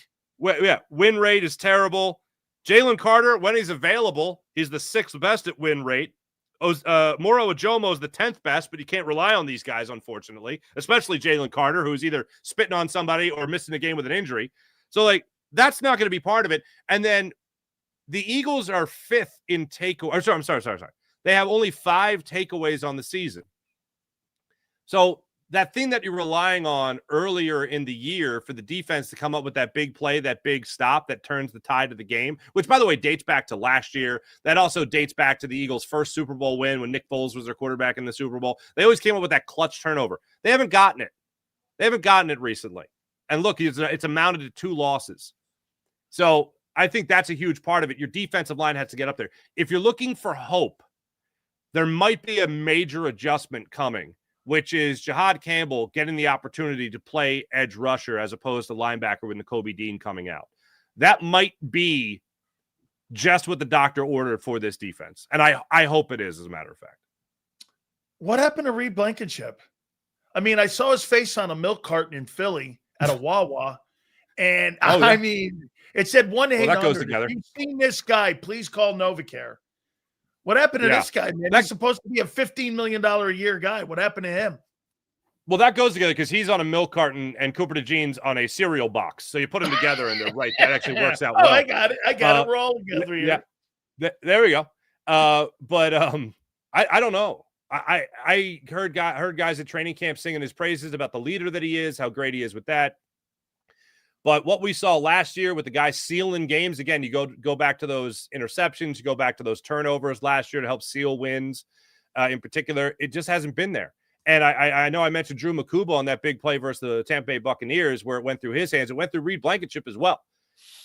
Look, if the Eagles are going to shift gears from a Chauncey Gardner-Johnson to a Drew Makuba, rookie safety, then the guy next to him better be pretty damn good. And unfortunately, that hasn't been it. If I could, fish a wish of 2 things that are possible, well, one is Jahad Campbell being that edge rusher, and I think you'll see that going up against the Vikings. And then the other is Justin Simmons is still sitting out there. What are we doing here? The guy knows Vic Fangio's offense, defense, excuse me. He's a much better option right now than Drew Makuba. The startup cost for Drew Makuba, or even Reed Blankenship, he could come in and start for you tomorrow. I don't understand why those upgrades haven't happened yet, and that goes again more so to Howie Roseman than anything. Yeah, but Farzy, why don't you just do this? Resign CJ and put Cooper out at corner. Put him at safety. Put him in the slot. Put Makuba in the slot. Whoever. Yeah. That would at least upgrade the garbage you have back there right now, wouldn't it? Yeah, it absolutely would. The unfortunate thing, I think, that would. But the unfortunate thing is, I think Vic Fangio really put dirt on that coffin with his "I didn't mind it" line. Yeah, with Chauncey Gardner-Johnson, he did. Yeah. I want the cap move. It's a cap move. That's fine. You could say that. But once he goes, I was fine with it. Then I think that ship was sailed. And plus, they would have done it already. Yeah, you're right. So how about this here? You spent $200 million on that offense, right? Yeah. You're 30th in total offense. You're 25th in rushing. You're 29th in passing. You're 27th in third down. I mean, you lead the league in 3 and outs. You turn around, and this is why your defense is bleeding to death. You're 21st in total D. You were number 1. You dropped 20 spots with the blowtorch defense, I'm calling it. You're 12th in pass defense. You were number 1 in pass defense a year ago. You're 26th against the run. Jordan Davis, no thank you. You're 19th in scoring, and you're 26th in third down, which means this. See those 2 numbers? Defensively, third down, you're 26th, which means you can't get off the field. And in offense, you're 27th, which means you get off the field too much. The offense is Chip Kelly-ing your defense right now. Are they not? No, they absolutely are. Vic was asked about that today as well, about the amount of snaps that they have seen as a defense, whether or not there's wear and tear and fatigue setting in? And his answer was the simplest answer you could give. It was no. I was like, okay, it doesn't. I mean, what other explanation? That was not a truthful answer. You know what it was? It was not. It was someone not willing. Someone who's usually pretty honest, not acknowledging the fact that his defense just looks gassed. But beyond that, they're just not good enough. There's a reason that they're in those positions. It's not just because they're just not good enough. And after the game against the Giants, we were talking about how they quit. They quit, and I was like, I hope they quit, because if they quit, then that's at least the option of we don't want to do it. Reflection on Nick, isn't it? It's a reflection on Nick. It's a reflection on the players. It's a reflection on Vic. It's a reflection on the whole franchise. But I'd rather them have quit a game than be terrible. Like, I'd rather them choose to be bad as opposed to, no, we're really trying hard, but we suck. Sorry. Like that's what I'd rather have in that case. They were already on the bus in the fourth quarter, as far as I was. End of the third quarter, they were already on the bus. Herb Street said they checked out. I mean, he was like, the Eagles have checked out of this football game. Farzy, I'll tell you what, man. One thing about your football team that I've enjoyed the last 5 years, they bring you content, brother, every day. Hey, they bring you the content, man. It is never short of doubt. Connor Barwin, I remember talking to him after the year after he was done. He's with the Eagles still as a administrator. I forget what he's doing, but I remember asking him about what he noticed about the media now that he's not playing, and he's just like, the takes, man. I hear all the take. Everybody's got a take, and he's right. And the Eagles, certainly in this city, in this market, they produce a lot of takes. Well, I'll tell you one last thing that Doug told me to let you out of here with. I asked him, I go, what do you make of Nick being able to kind of elevate guys from within? You know what he said? He goes, well, that's nice. I'm glad that he gets the chance to do that. I love that. And I've always been a Doug fan, but that's a great line. That's a phenomenal line. Hey, obviously implying he didn't get the chance to elevate exactly. from within. So, Farzy, you are awesome always to me. You always find time. Thank you so much, my good friend. Great luck on your show, bro. My pleasure, brother. I'll see you. You got it. Mark Farzetta. Love Mark Farzetta. Absolutely true, man. Absolutely true. Wow. Oh, my God. Limited Hurts. How you doing? Hey, by the way, if we have any supers that were going on during the interview, Xander, we got to hit on those things here. You guys have been great. Check the all 22 and count every receiver open. 1, 2, 3, 4, 5, 6. 1, 2, 3, 4. Yep. See them all open in any language. Yeah. Here was Jalen. Seriously, man. Okay. He just put a blinder on. Where's the open guy? I don't know. It's to the left. Holy cow. Is it fair to say the team is just tired considering how long they played the last 3 years? Philly, yes. Absolutely. No doubt about it. Hey, Sue, you know, man, you go into a bar, you got beer goggles on, you've had a couple Coronas. Wow, she looks great. You see the chick in the morning, you're like, ooh, how many beers did I have? 5? Yikes. You do the creep walk. Holy cow, right? Oh. Yes, sir, boy. Look at these numbers. 30th, 25th. This is your offense. 29th. Third down, you're 27th. Hey, don't. What's going on here? You spent $200 million on that? Mamma mia. Holy cow. Benching of Hurts. The benching of Hurts, man. Ugh. Sills did the creep walk when he was fooled by it. Ooh. No, I was told that. No, that's not the true story. I was in New Orleans and the bartender told me my friends did the creep. They did the creep walk or creep walk. I knew. I didn't know at first, though. I won't lie. We're playing in the Sugar Bowl, and these, whatever, were sitting with us, and the bartender goes, "Come here, big guy. Those ain't chicks." What? Yeah, if you reach between one of their legs there, they got to kill boss. I went, what? I said, do me a favor. Don't tell my teammates. So I'm sitting there and I'm going like, hey, Sills, let's go out partying. And I'm like, yeah, no, I'm all right. Hey, enjoy yourselves. I'll see you at the breakfast in the morning. At the team breakfast, so they go out. Of course, Jerome walks down and all the guys, you motherfucker. You didn't tell us these were I go, hey, I didn't want you guys. You guys look like you're having a grand old time. Big Sills wasn't just gonna upset the apple cart there. You know what I'm saying with the apple, I was like, hey, yeah, no, not me, man. I'm never gonna upset a good time for somebody. No, thank you. That's not what I do. You want to be at a good time? The guy with a girl with an Adam's apple, have at it. That's I was like this. Yeah, don't do me a favor. Don't tell my teammates. The guy looked at me, goes, that's dirty. I said, yeah, well, dirty Sills. Yeah.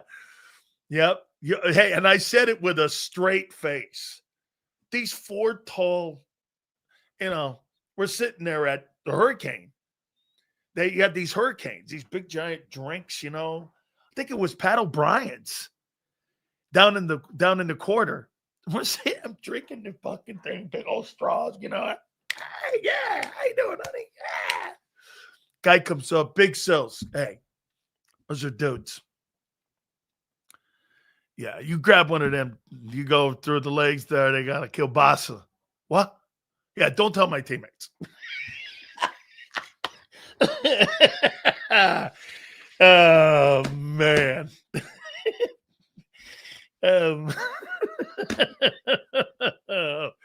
Oh, my God. Oh, yeah. Yes, sir, boy. We're going to reset here. The benching of Hurts. Should we look? I'm not in that room either. Okay? Seals the Commandos lost, brother. I'll tell you what. I'd rather have the Commanders lose to the Bears than the Eagles lose to the Gigantes. Woo! You talk about an ugly chick. Okay, the Giants are an ugly chick. You got beat by a white dude running back, and a guy who's a model on Madison Avenue. He's not a quarterback. Hey, don't get it confused. The Giants are not gonna go on some sort of run where they're gonna win 10 games this year. They're gonna be picking in the top 10. That's not a good football team. And you got destroyed by them. Yeah, darts fast. Yeah, great. Yeah.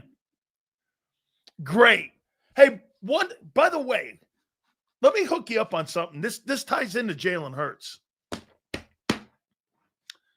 So the Titans, they fired Brian Callahan, right?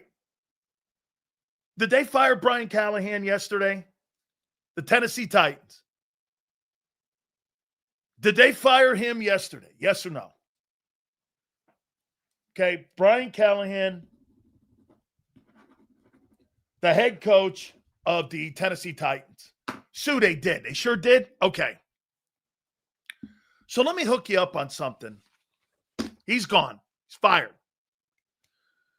So you draft Cam Ward. How many months? April, May, June, July, August, September, October. So 7 months later, you fired the head coach? So you set Cam Ward back. Now you got to bring someone in that you hope next year is going to what? Give him a new offense? Help develop him? I mean, what the fuck are you doing in Tennessee? What are you teaching the kid? So now he's delayed another year and a half with incompetent interim coaches who are looking for jobs around the league because they know they're not going to be coaching Cam Ward. Why would I coach Cam Ward? For what? The next guy? Why would you draft him if you didn't have the guy in the room? I suggest this to everyone. If you're going to sign a quarterback in the first round and you're not sure that coach is the guy, fire the coach first. Then go and draft your guy. Right? Then go and draft him. That makes no sense. Now you're setting the guy back a year and a half. I mean, that doesn't make any sense. Fire the head coach. Cam Ward's got a guy, and they're going to be tied together for the next 4 years. That is so bad. So bad. All right. Got to pay some bills here, guys. The number one injury law firm in all of America is what? It is Morgan & Morgan. With over $30 billion recovered, they are the number one injury law firm in all of America. Told you about the story in Pennsylvania here. Over $30 billion recovered. And get this, insurance company wanted to come in and only throw in $650K in a settlement. Morgan & Morgan said, absolutely no way. That's not going down that way. Or down in Florida, you had a settlement of $350K. Morgan & Morgan got $15 million for that family. This will be the easiest decision you make. Thousands of attorneys from coast to coast, crime fighters that are there to defend your family, making sure your family is well represented. Do me a favor, go online at forthepeople.com/Big Sills or pound law 529.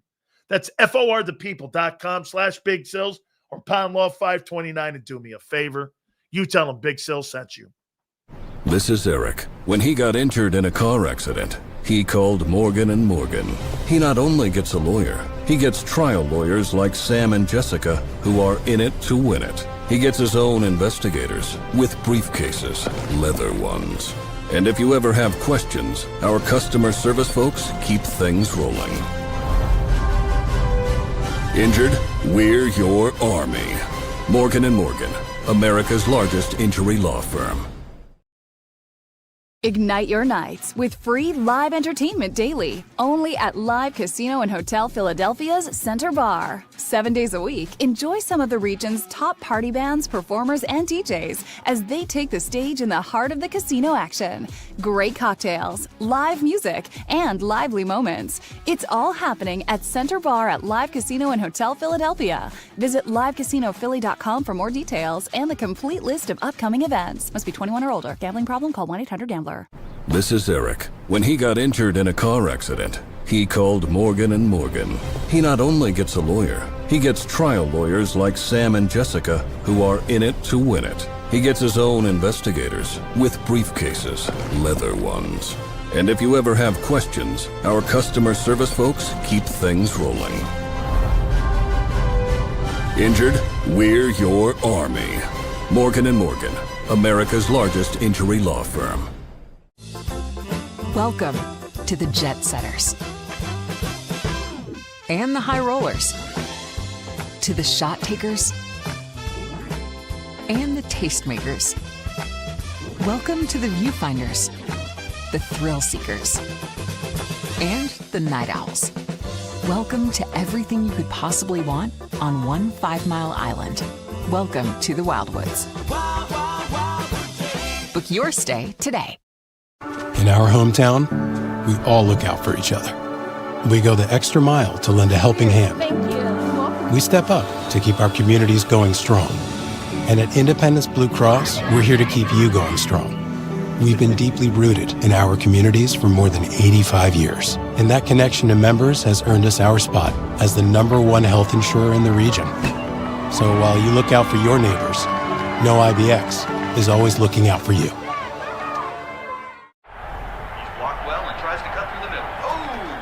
Your gut says Miami is going to win, and you should take the over. Your gut also said your NFT selfies, would only go up in value. They didn't. But your head is on sports grid and knows the QB is in concussion protocol. The backup has a 45 QBR against the zone coverage. The New York D has the most sacks in the league. So yeah, trust your head. It's smarter to be on sports grid. EAGLES. Eagles.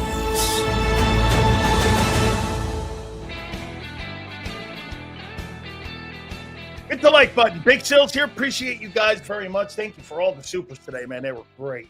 Guys have been great. Hey, do you think the Giants would ever think about giving up Kayvon Thibodeau? What do the Giants need? They need a receiver. Okay? I mean, I'm not saying AJ here. They need a receiver, though. Jackson Dart needs a receiver. Okay? And the Giants would give you a first-round back and Kayvon Thibodeau for A.J. Brown. I'm just saying. I'm not – listen, you need an edge. Okay?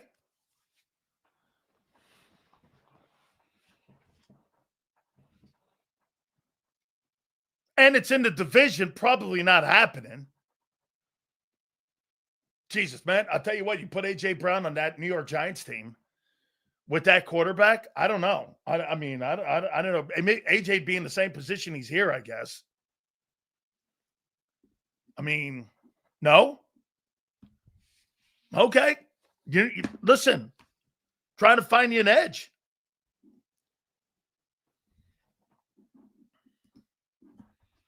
I would trade AJ for him in a first in a heartbeat. Faster than if I actually think she's the what was it? She's like the Queen of Bayonne, right? I like that girl. With you there. See, you really are a Giants fan. Yeah, okay. Giants fan. No, I root for mediocrity. Give him Dotson a second and a third for Kayvon Thibodeau. Kayvon Thibodeau and all that? No, thank you. You're going to have to give me something back in return. Kayvon Thibodeau, and I'll take a third, and I'll give you a Dotson, and here's a fifth.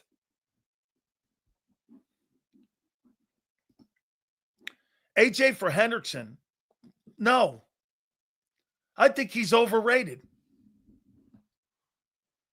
I think he's overrated. I do.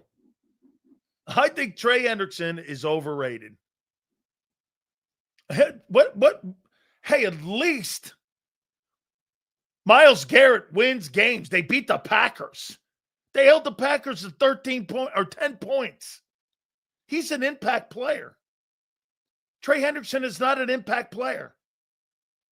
He gets sacks on a shitty team and it has no impact. And he's 31. No, thank you. I hear people in Philly going, hey, what about Trey Hendrickson? He's overrated and he's old. Dude, Danielle Hunter's better. Now, you give me Brian Burns, that's a different conversation. Giants ain't giving Brian Burns up. Holy shit. If you ever got Brian Burns from the New York Giants and you put him on that defense next to Jalen Carter, man, would that make a massive difference. Brian Burns can play. He's a really good football player. Okay? But these guys some of the people that they have here for here, let me give you my take. Here's some of the candidates for potential edge. Henderson's overrated. I have no interest in that dude. He's 31. He's in the final year of his contract. He'll be 32 years of age next year. And he still doesn't play at a high level. Here's Bradley Chubb. 6'4", 268.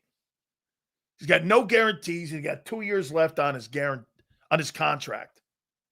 Fins are 1-5. They're looking to sell everything. Played for Vic in both Denver and Miami, and was a Pro Bowler underneath him in 2020. I think he's an okay player. I think if I would say anything about Bradley Chubb, the contract doesn't match his output. You know, he's one of those guys that are in the back end of the contract, and he's not living up to the back end of the contract. Is that the kind of player you want? You want to overpay it? Listen, he would help you, but if you make a trade for him, you got to pick that deal up. That's not worth it either. Like, you're going to pay more money for him, and then you're going to turn around and look at his production, and you're going to see a Ryan Kerrigan again. That's Ryan Kerrigan stuff. Hey, man, that guy didn't bring anything to the table. Well, what the fuck do you think he was going to bring? I think he's past his best days. My opinion. Jalen Phillips, this is a safer pick. He's 26. He's in his fifth-year option. Now, here's the deal. He's in his fifth-year option. He comes into Philadelphia. He'd be on the last year of his fifth year. This is his rookie season. He's a former first-round guy. He's been limited in recent years because of his injuries. He played in 8 games in 23 and 4 in 24.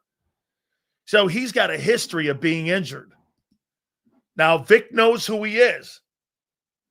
And from what I'm told, him and Vic didn't get along. So I'm not putting that guy with Vic. There wasn't a very good rapport there, according to Drew Rosenhaus. Matt Judon, I don't know. What's he, 34? I have no fucking interest in that. Now, again, 34, are you looking for Band-Aid or solution? You're not going to get a solution here. So, I don't know.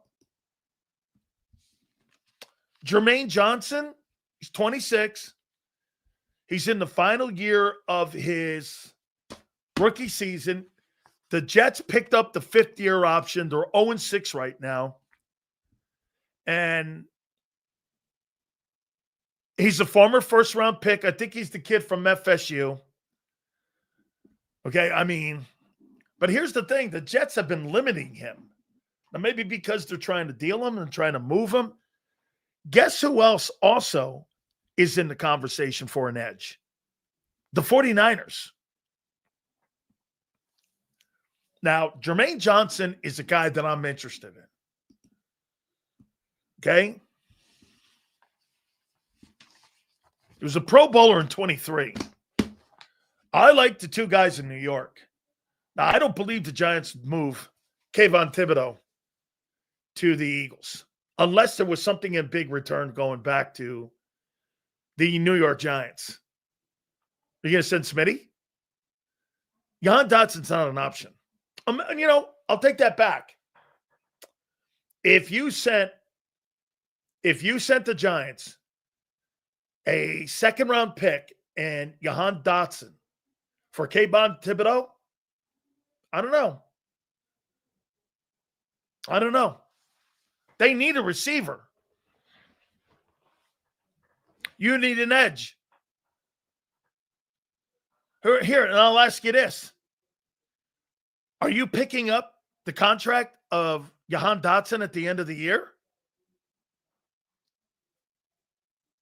Probably not, right? So you send Dotson to them. Send Dotson to them. You send them a third, right? You probably have to send one more. A fourth, fifth. Remember something. When you got Brian Burns, does anybody remember the deal Brian Burns and the Giants got for Brian Burns, that fabulous edge rusher? What was it, a 2 and a 3 that they had to give Carolina? They didn't give a 1 up for him. Jahan Dotson's not like one category. He's got no numbers. He's invisible in that Eagle offense. We already have Jalen Phillips and Nolan Smith. Can't stay healthy. Yes, great take. Thank you, Marsh. You're right. Phillips can't stay healthy. It's the biggest thing about him. He has just not been a healthy guy. So as much as I love the kid, and I do, he's just not a healthy dude. Well, here, the Giants are loaded at that edge. And Kayvon Thibodeau, here's what you have to remember about Kayvon Thibodeau. You guys are going like this. That's not enough. Okay? So the New York Giants have exercised the fifth-year option on Kayvon Thibodeau. So are you trying to tell me that they're going to pay Kayvon Thibodeau $25 million, $30 million, $20 million? They're going to pay $30 million to Brian Burns, which they are now? And they got Abdul Carter?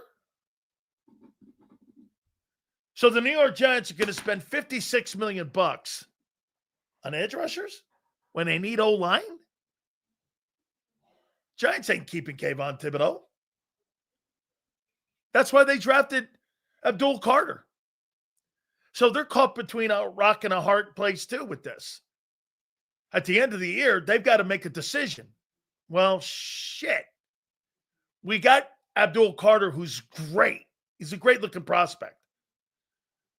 We exercised the option on Thibodeau. Damn. Okay. You know what that guarantees? That guarantees that guy's making north of 20. They're not paying him that money in New York. Someone else will. And by the way, I don't mind Kayvon Thibodeau.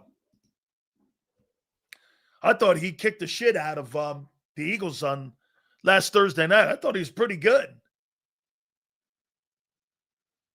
Yeah, the kid in Seattle restructured his deal this year. Seattle's not getting rid of anybody, dude. They're in the mix for a playoff spot, and they're in the mix for the NFC West. No way. Those are teams that are not going anywhere. Seattle's a good football team. I think this guy is fucking overrated. Max Crosby. Now, Max Crosby with Vic, Max Crosby in San Francisco with Robert Saleh, that's a different conversation. Max Crosby in Las Vegas, he's a cult figure for the Raiders nation and like for some of the great Raider players. Max Crosby will be the greatest Raider player on Raider football teams that had no relevance. Does that make sense? He'll be the most irrelevant Raider of all time on shitty teams.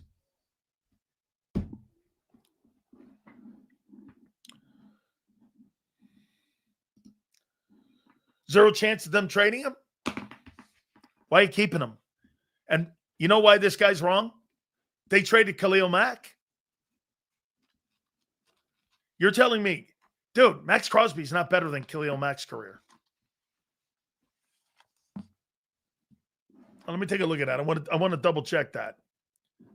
Can you see Clint Hurt being our DC? Yes, I can, big time.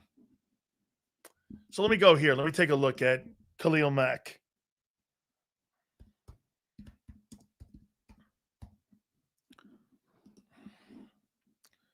Want to double check.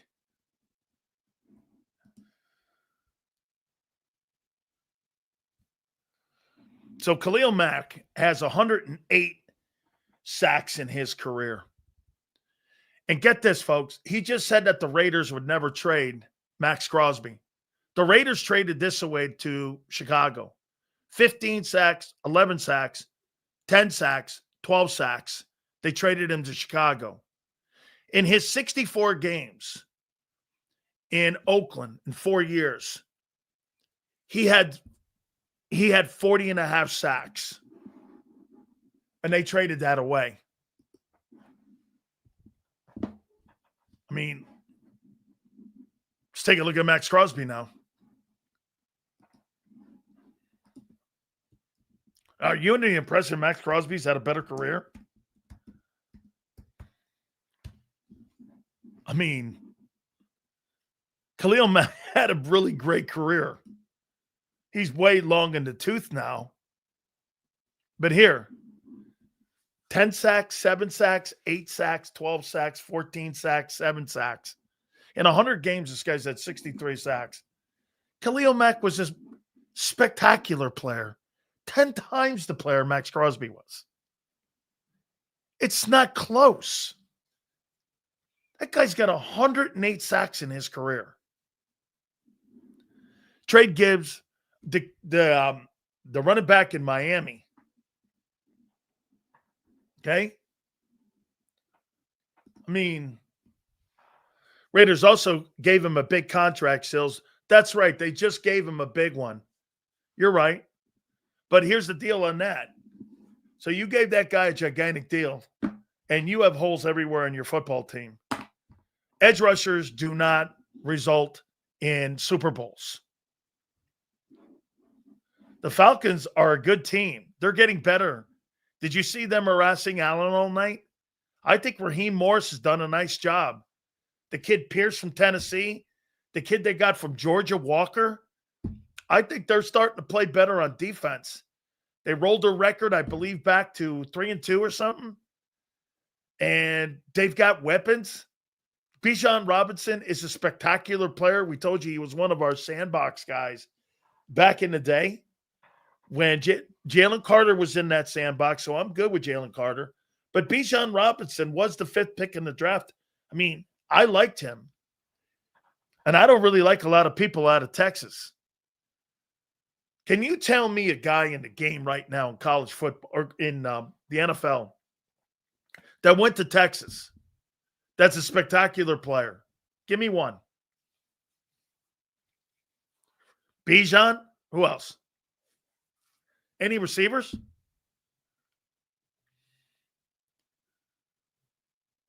Any receivers from Texas? Any tight ends? Any quarterbacks? Any skilled people at all? I think he's okay. I don't think anybody's special. Okay? You think really Texas produces NFL star players? Name me a defensive guy from Texas. Defensive tackle? Edge rusher? Linebacker? Corner? Safety?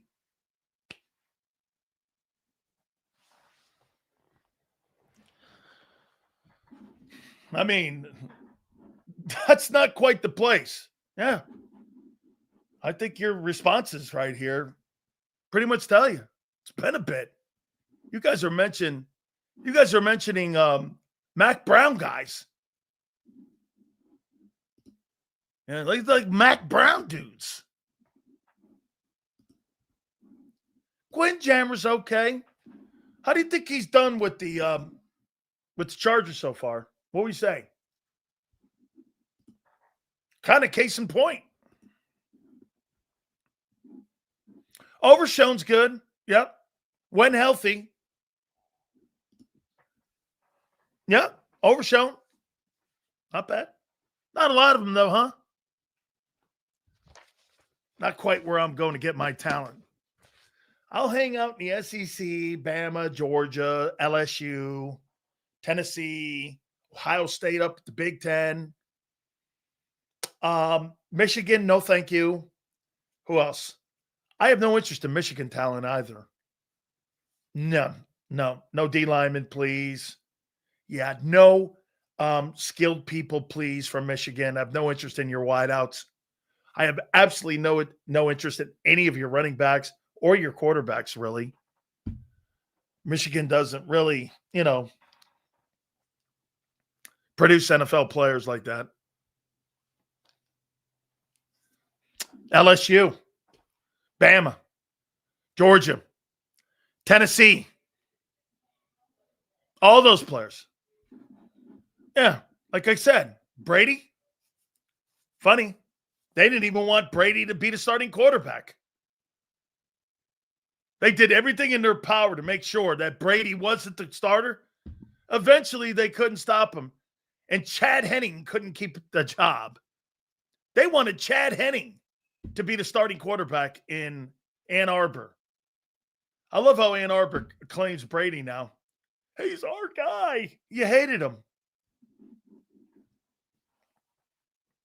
The guy goes 11-1. You hated him. Lloyd Carr goes around telling everybody, "Yeah, he's my guy." No, he wasn't. He was never your guy. I mean, okay. Well, who?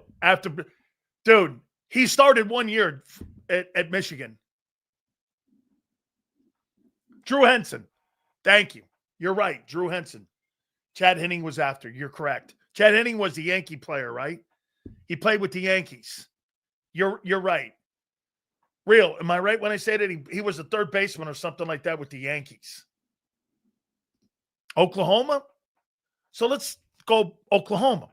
Name me a wide receiver that plays in the NFL today from OU.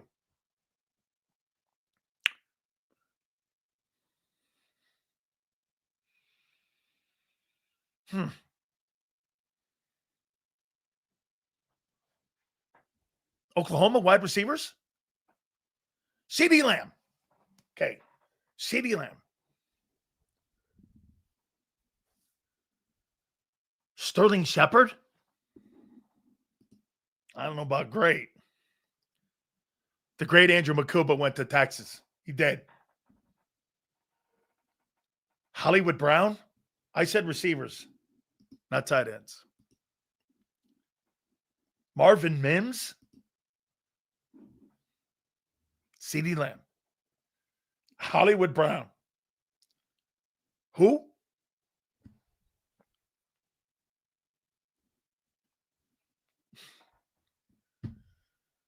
About running backs in the NFL today? Oklahoma.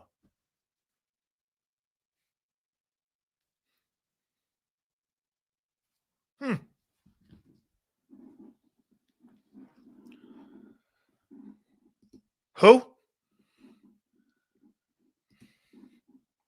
Again, I'm trying to stay local and relevant. So let's stay with the NFL players of today. Joe Mixon. Oh, yeah. The guy who knocked out the two chicks with Bob Stoops. I remember that guy.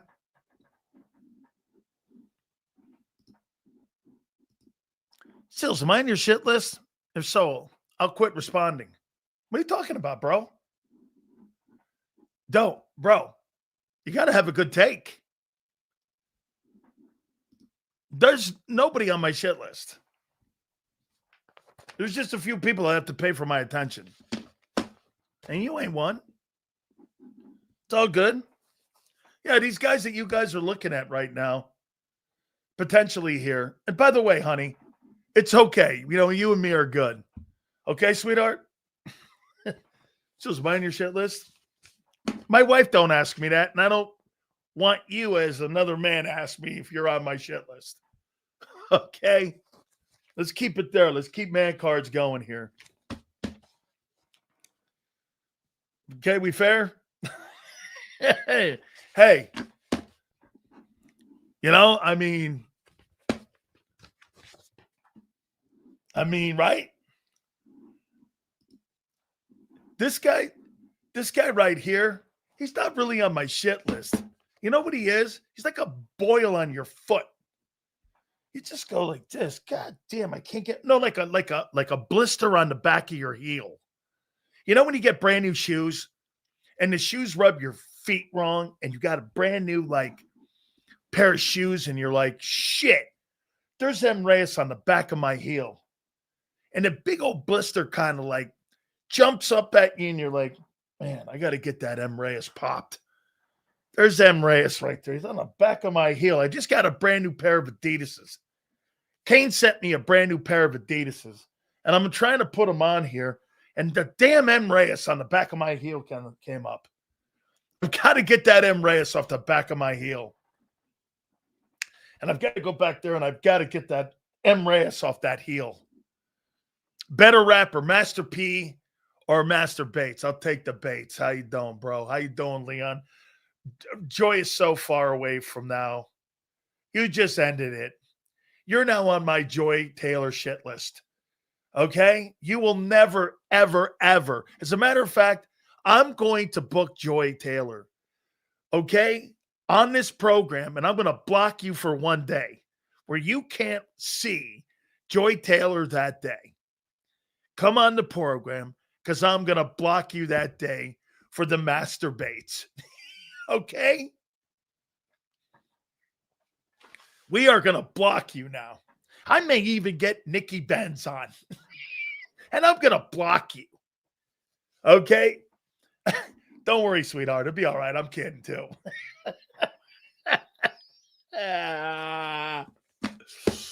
Oh my God. Oh, I know, man. We're all good. Leon, I really like you, man, a lot. We're good. You guys are good, man. Yeah. This guy here, man, I don't know what to do with him. What do you think I should do with M. Reyes? Leon getting reported to the ADL. Oh, no, the Italian Defamation Society or something. I don't know what the hell it is. What should I do with M. Reyes? It's like a canker sore. What should I do with him? I don't know. Should I Jeffrey Lurie and put him in the broom closet?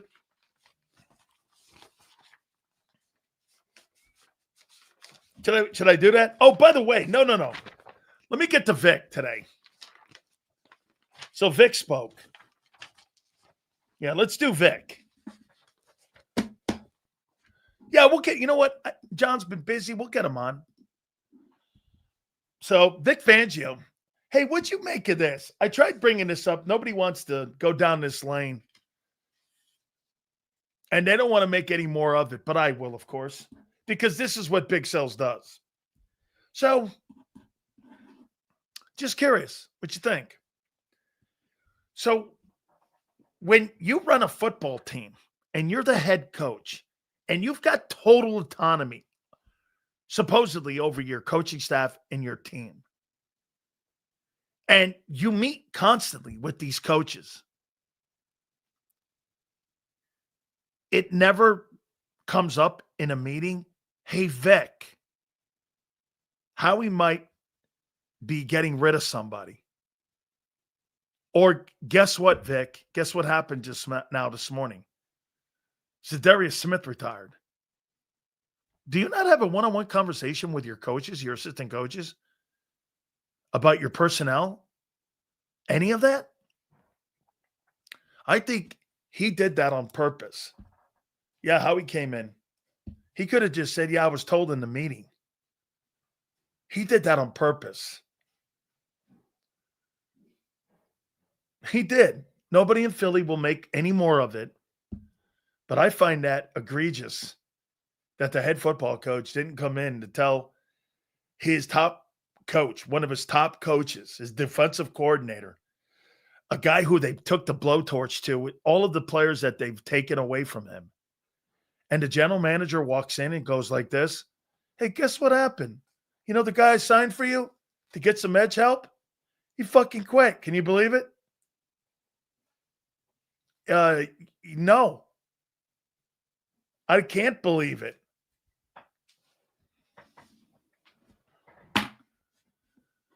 So the head coach didn't go in and tell him?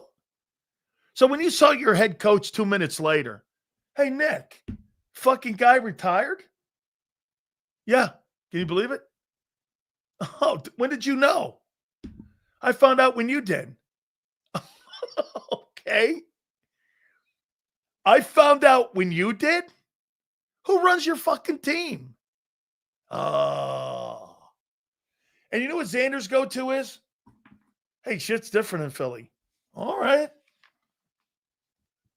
Don't ever tell me that football coach ever has any say over anything. He has no say over anything except elevating incompetent people. Every time that guy elevates somebody, they stink. Or they're scapegoats. Shit, they had to go out of the building to get Kellen Moore. They had to go out of the building to get Vic. Where in the world in the paths did Sirianni and Vic Fangio ever cross paths? Where? Where did Bobby King ever cross paths? Oh, wait. Bobby King may have been out in San Diego. Let me take a look at Bobby King, the coach. He may have been out in San Diego with John Pagano. He may have been. So there could have been a connection there. I don't know why that linebacker coach. Let me look here.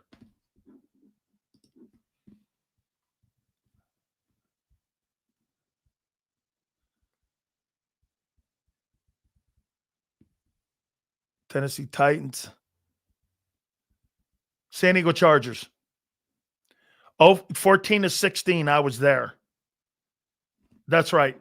So he worked for John Pagano, and Nick was in the building. So Nick actually knew Bobby King. So he probably recommended him because Vic said he didn't know who he was. That guy's done a hell of a job. That's a pretty good hire that's a pretty good suggestion by Nick, because there's no way that Vic knew who he was. So that had to be, Bobby King had to be somebody he recommended through John Pagano with Nick's blessing, because Nick was in San Diego as the wide receiver coach, the offensive coordinator, and the quarterback coach when Mike McCoy was there.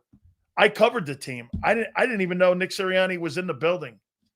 But that's when Frank Wright was the OC when he was there as well. KP calls plays exactly as Nick would. Yes. Absolutely true.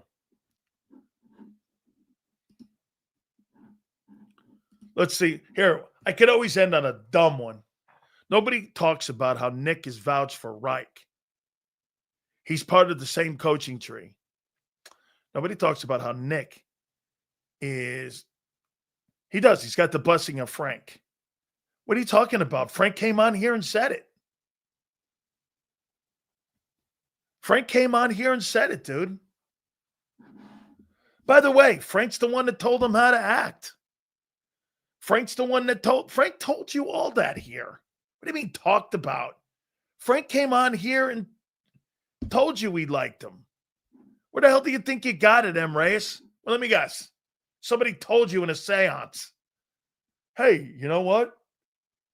You know, Frank Wright, he vouches for Nick Sirianni. Would you hear that in a seance?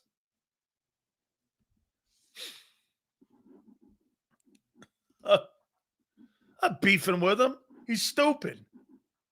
I don't beef with stupid people. He's great contact. All right? Shit, you better listen. Yeah. Hey, yeah, man, I better listen. Because Nick Sirianni, he's got a pulse on this team this year, boy. Like I've never seen. What a freaking pulse. Okay? Oh, I'm making M. Reyes a star. Oh, absolutely. You kidding me? This guy's going to owe me his firstborn. This guy would be a nobody. You know what he'd be doing? He'd be hanging out at Harry Mays' shitty show.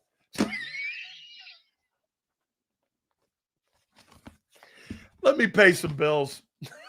Morgan & Morgan, the #1 injury law firm in all of America. Yeah. Hey, I appreciate John and everyone being part of the program here. And if you want to have your family defended, you make sure you have our great friends, John Morgan and Morgan & Morgan, defend you and your family. That's right. They are crime fighters, and they will make sure you and your family gets justice. If you've ever been injured at work, go to forthepeople.com/big sales or pound law 529. That's forthepeople.com/big sales or pound law 529. And do me a favor. You tell them Big Sales sent you. This is Eric. When he got injured in a car accident, he called Morgan & Morgan. He not only gets a lawyer, he gets trial lawyers like Sam and Jessica who are in it to win it. He gets his own investigators with briefcases, leather ones. And if you ever have questions, our customer service folks keep things rolling. Injured? We're your army. Morgan & Morgan, America's largest injury law firm. Ignite your nights with free live entertainment daily, only at Live Casino and Hotel Philadelphia's Center Bar. 7 days a week, enjoy some of the region's top party bands, performers, and DJs as they take the stage in the heart of the casino action. Great cocktails, live music, and lively moments. It's all happening at Center Bar at Live Casino and Hotel Philadelphia. Visit livecasinophilly.com for more details and the complete list of upcoming events. Must be 21 or older. Gambling problem? Call 1-800-GAMBLER. This is Eric. When he got injured in a car accident, he called Morgan & Morgan. He not only gets a lawyer, he gets trial lawyers like Sam and Jessica who are in it to win it. He gets his own investigators with briefcases, leather ones. And if you ever have questions, our customer service folks keep things rolling. Injured? We're your army. Morgan & Morgan, America's largest injury law firm. Welcome to the jet setters and the high rollers, to the shot takers and the tastemakers. Welcome to the viewfinders, the thrill seekers, and the night owls.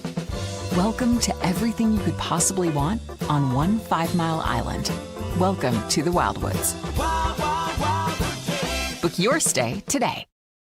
In our hometown, we all look out for each other. We go the extra mile to lend a helping hand. We step up to keep our communities going strong. And at Independence Blue Cross, we're here to keep you going strong. We've been deeply rooted in our communities for more than 85 years. And that connection to members has earned us our spot as the #1 health insurer in the region. So while you look out for your neighbors, know IBX is always looking out for you.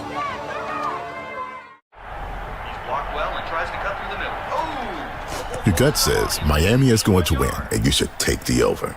Your gut also said your NFT selfies would only go up in value. They didn't. But your head is on Sports Grid and knows the QB is in concussion protocol. The backup has a 45 QBR against the zone coverage. The New York D has the most sacks in the league. So yeah, trust your head. It's smarter to be on Sports Grid. EAGLES. Eagles.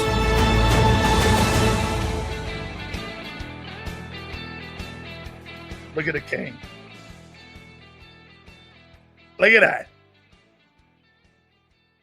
My girl sent me that. Who sent me that here? Maddie sent me that.